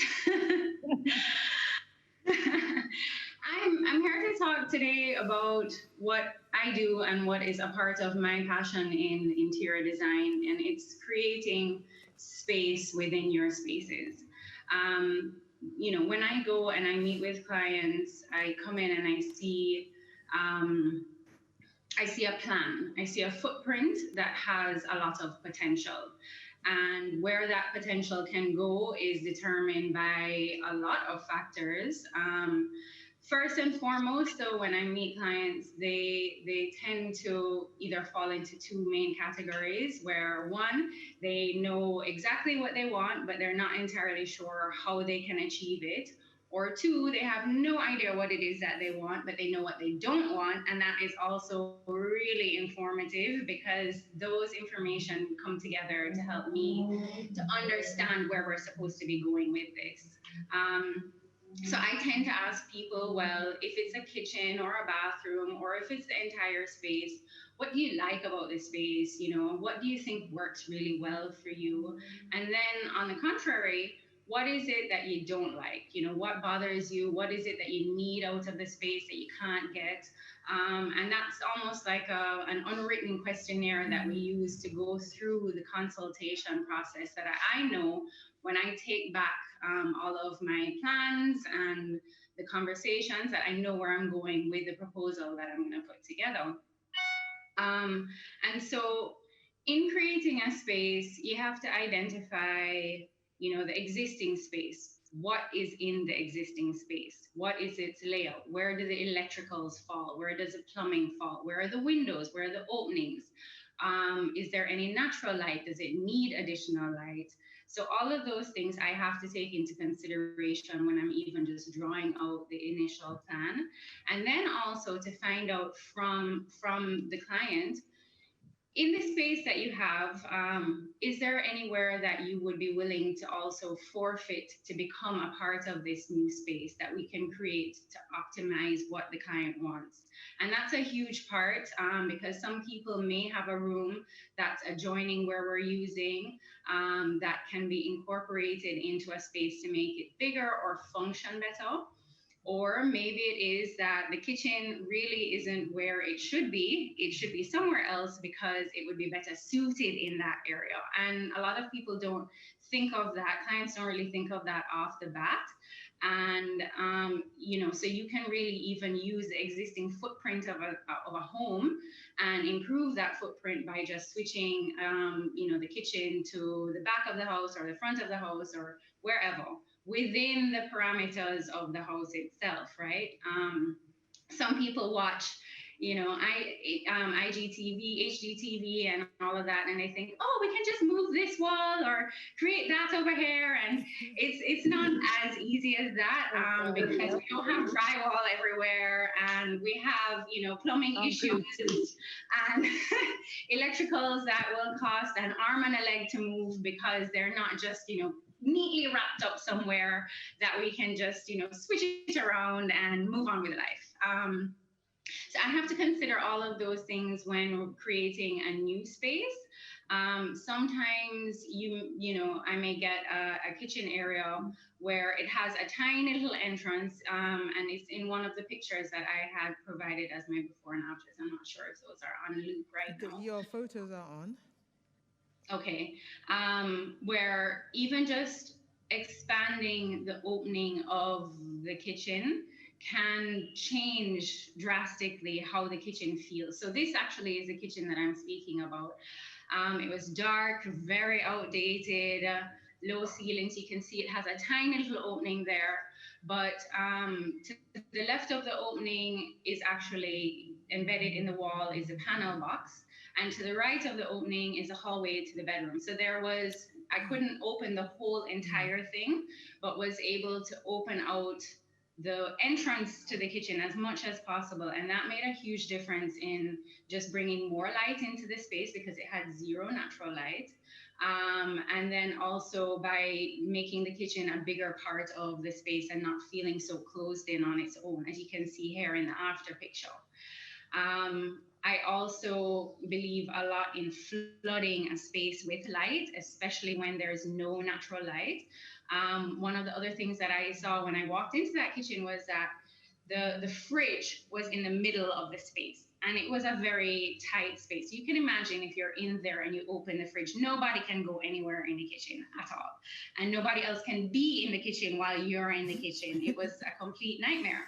And I was like, well, why would anybody do that? It makes perfect sense to have it tucked into one corner and the stove into the other corner so that, you can use the sink freely and not be bothered. When we went in and stripped back the space, the plumbing was actually where the fridge was, and the fridge used to be where the plumbing was, and they had switched it around for whatever reason. I'm not entirely sure. But here, in the end, we ended up with a nice, light, bright, open space without even changing the structure of the space itself. And it looks like a completely different kitchen altogether. And so we can achieve new spaces in the old space by updating the cabinetry, whether it is that you have, as Anjali had said earlier, good kitchen cabinet bones that you can just refresh by painting over or adding new door and drawer faces. Especially in a dark kitchen like that one, I would go with something that's light and bright so that, you don't darken the space. If you prefer, because some clients don't like white cabinetry, but you have to find a way to meet in the middle. This was another kitchen that I had done where we didn't change the footprint of the kitchen itself. But as you can see in the before pictures, the cabinets didn't go all the way to the ceiling. And so they lost a lot of space in that way. So I gutted it and used the same footprint, but added cabinetry that went all the way to the ceiling. They also had a ceiling molding that was painted dark gray. So what that did was it kept the eye and stopped it at a certain place instead of letting it flow all the way up. And so by painting out that molding, it kind of just flows seamlessly from wall to ceiling. And that made a huge difference in the space as well. Added tons of lighting because even though it had skylight, it needed additional light. And so by adding some recessed lights into the ceiling, that just helped to just pop the kitchen again. So there are little things that you can do in spaces that help to make it function better, more optimally by, for instance, adding a lot more drawers than cupboards because it's easier to reach in and pull things out than if you have cupboards that you have to like bend down and kind of search behind, which it's very difficult to do. It's quite cumbersome, and in terms of like storing things, you can store things a lot better in drawers and in cupboards. Sometimes I'll get a space that's massive And it's just as hard to try and figure out how am I going to make this space work really well in a massive space as in a small space. So, don't think that because you have this huge space it's going to be, so easy to work with and figure out. No, sometimes it's harder. But, it's important because even in these large spaces, you might end up with a window somewhere or a door somewhere that you can't move, but that prevents you from doing certain things. So you have to get creative with the kind of cabinetry you place. Or this was a space at Sabina Park. It was 2 box units that we converted into one large unit. Again, came into this space, saw how we could re-envision it, open out the space and make it into one whole place where, the owners could use it and entertain on a large level. And this is a space now. It has a huge viewing area for the pitch. And then in the next page, you see that it has a huge bar area now rather than having 2 split spaces. All of the fittings and the fixtures in terms of the cabinetry are locally made. The flooring was locally sourced. All the lighting, well, not locally, but it was provided by a local company. Unfortunately, the furniture is not local. I need to talk to you, Prince, because your work is impeccable.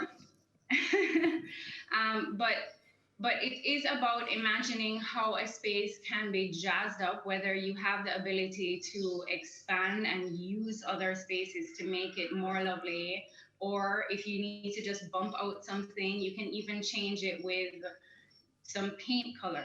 Paint color makes a huge, huge difference.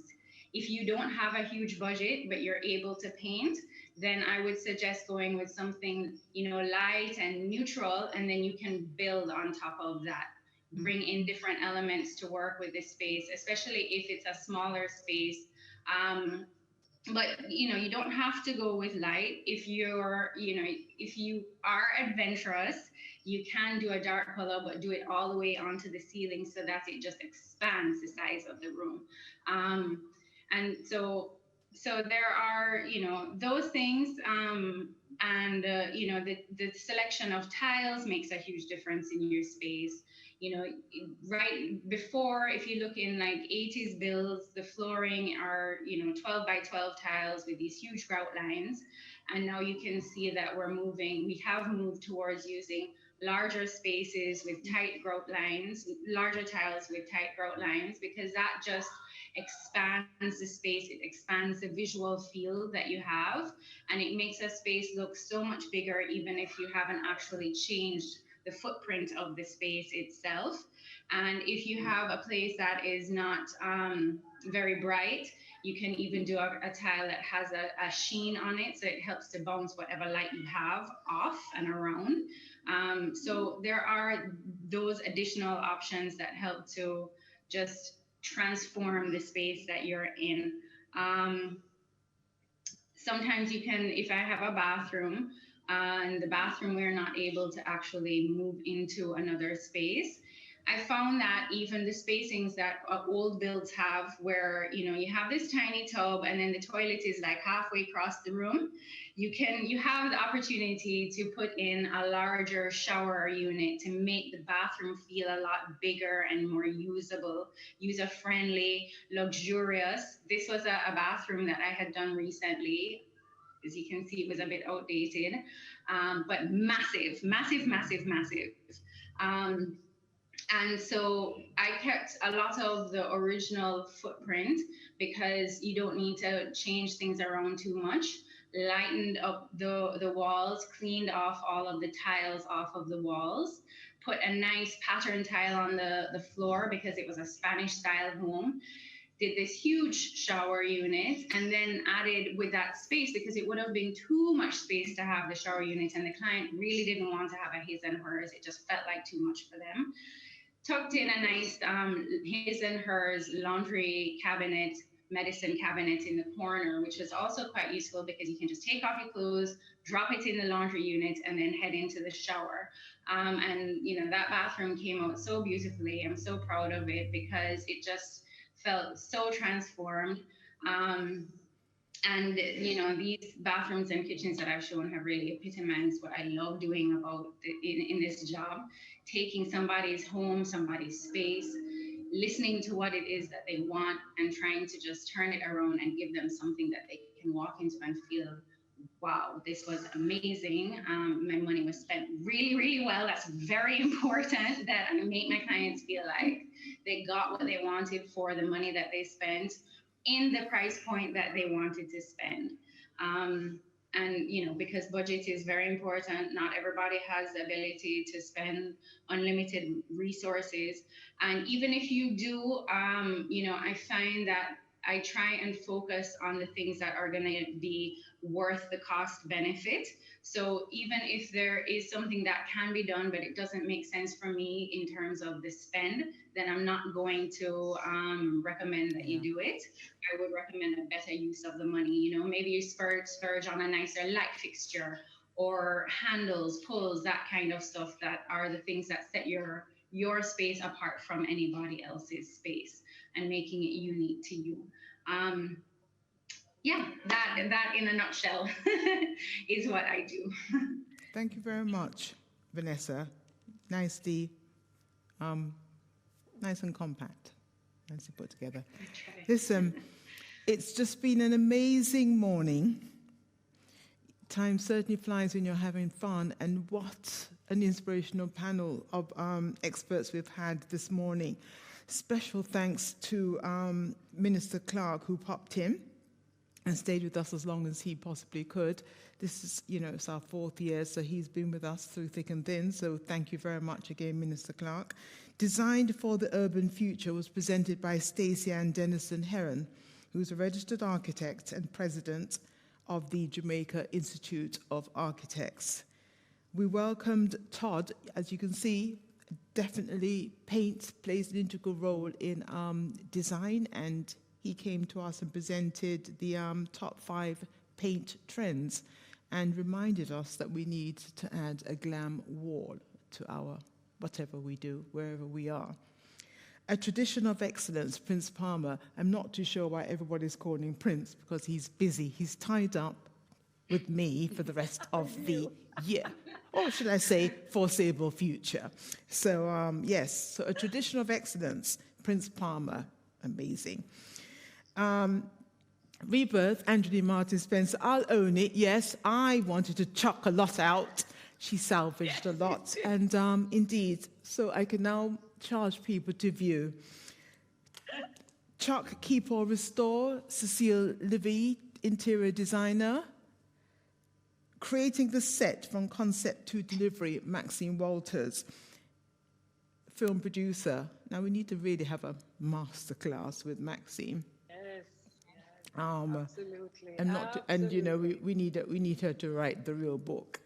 Thank you very much, Maxine, because I know you're super, super busy, and I really appreciate the time that you spent with us today. Designing the Set, Donna Noble, production designer. We've adopted Donna, yes. You know, from food pages to gardening pages, now to the production designer. Thank you very much, Donna, as always. Making Space, Vanessa Paisley-Clare, interior designer. It was nice to be able to kidnap Vanessa from the Kohler showroom and have her share space with us. I'd like to, of course, thank our Observer team. Hello, Natalie. We can go to sleep tonight. And our partners, National Housing Trust, National Commercial Bank, ARC, Hardware Number, Rapid True Value. We can't do this without our dedicated readers of the Jamaica Observer newspaper. We certainly can't do this without the friends of the Observer newspaper, and we certainly can't do this without people who are willing, COVID or no COVID, to put their best foot forward. We end Design Week today, and what an amazing end. What an amazing way to end it. And we start Take Style Out tomorrow. So listen to me now. It makes no sense having a glam wall. It makes no sense fixing up. It makes no sense chucking and if you're going to look pop down in the house. don't forget we dress to go to the bathroom. So yes, you can buy the fridge and the stove, but you've got to support the retailers. Without the retailers, well, what can I tell you? We'd all be popped down. So thank you very much again on behalf of the Jamaica Observer team. And again, our panelists, and do support them all. Support them. I love the fact that Claire ended on that note. You know, even if somebody gives you a blank check, it doesn't mean that you waste the money. You know, show them where they can save, how they can save, and you know, it all goes better for you. Anyway, that's enough from me. Take good care of yourselves, and see you soon. The National Housing Trust brings you improved services online at any time, any place. Find out how much you can borrow. Check your contributions. Apply for refunds. Check mortgage. Make payments and much more. That's NHT Online. Download at the App Store and Google Play Store or log on to online.nht.gov.jm. The National Housing Trust online. We know that buying a home is about a lot more than just the mortgage. It's about where you'll rest your head after a long day, where your little ones will grow up, and where you'll get to call your own. So we've made the mortgage process as simple, affordable, and convenient as possible, so you can spend more time thinking about the things that really matter to you. We're not only offering low rates, we're offering the best overall deal, and we'll help you every step of the way, from application to closing day. Open the door to your own home with NCB.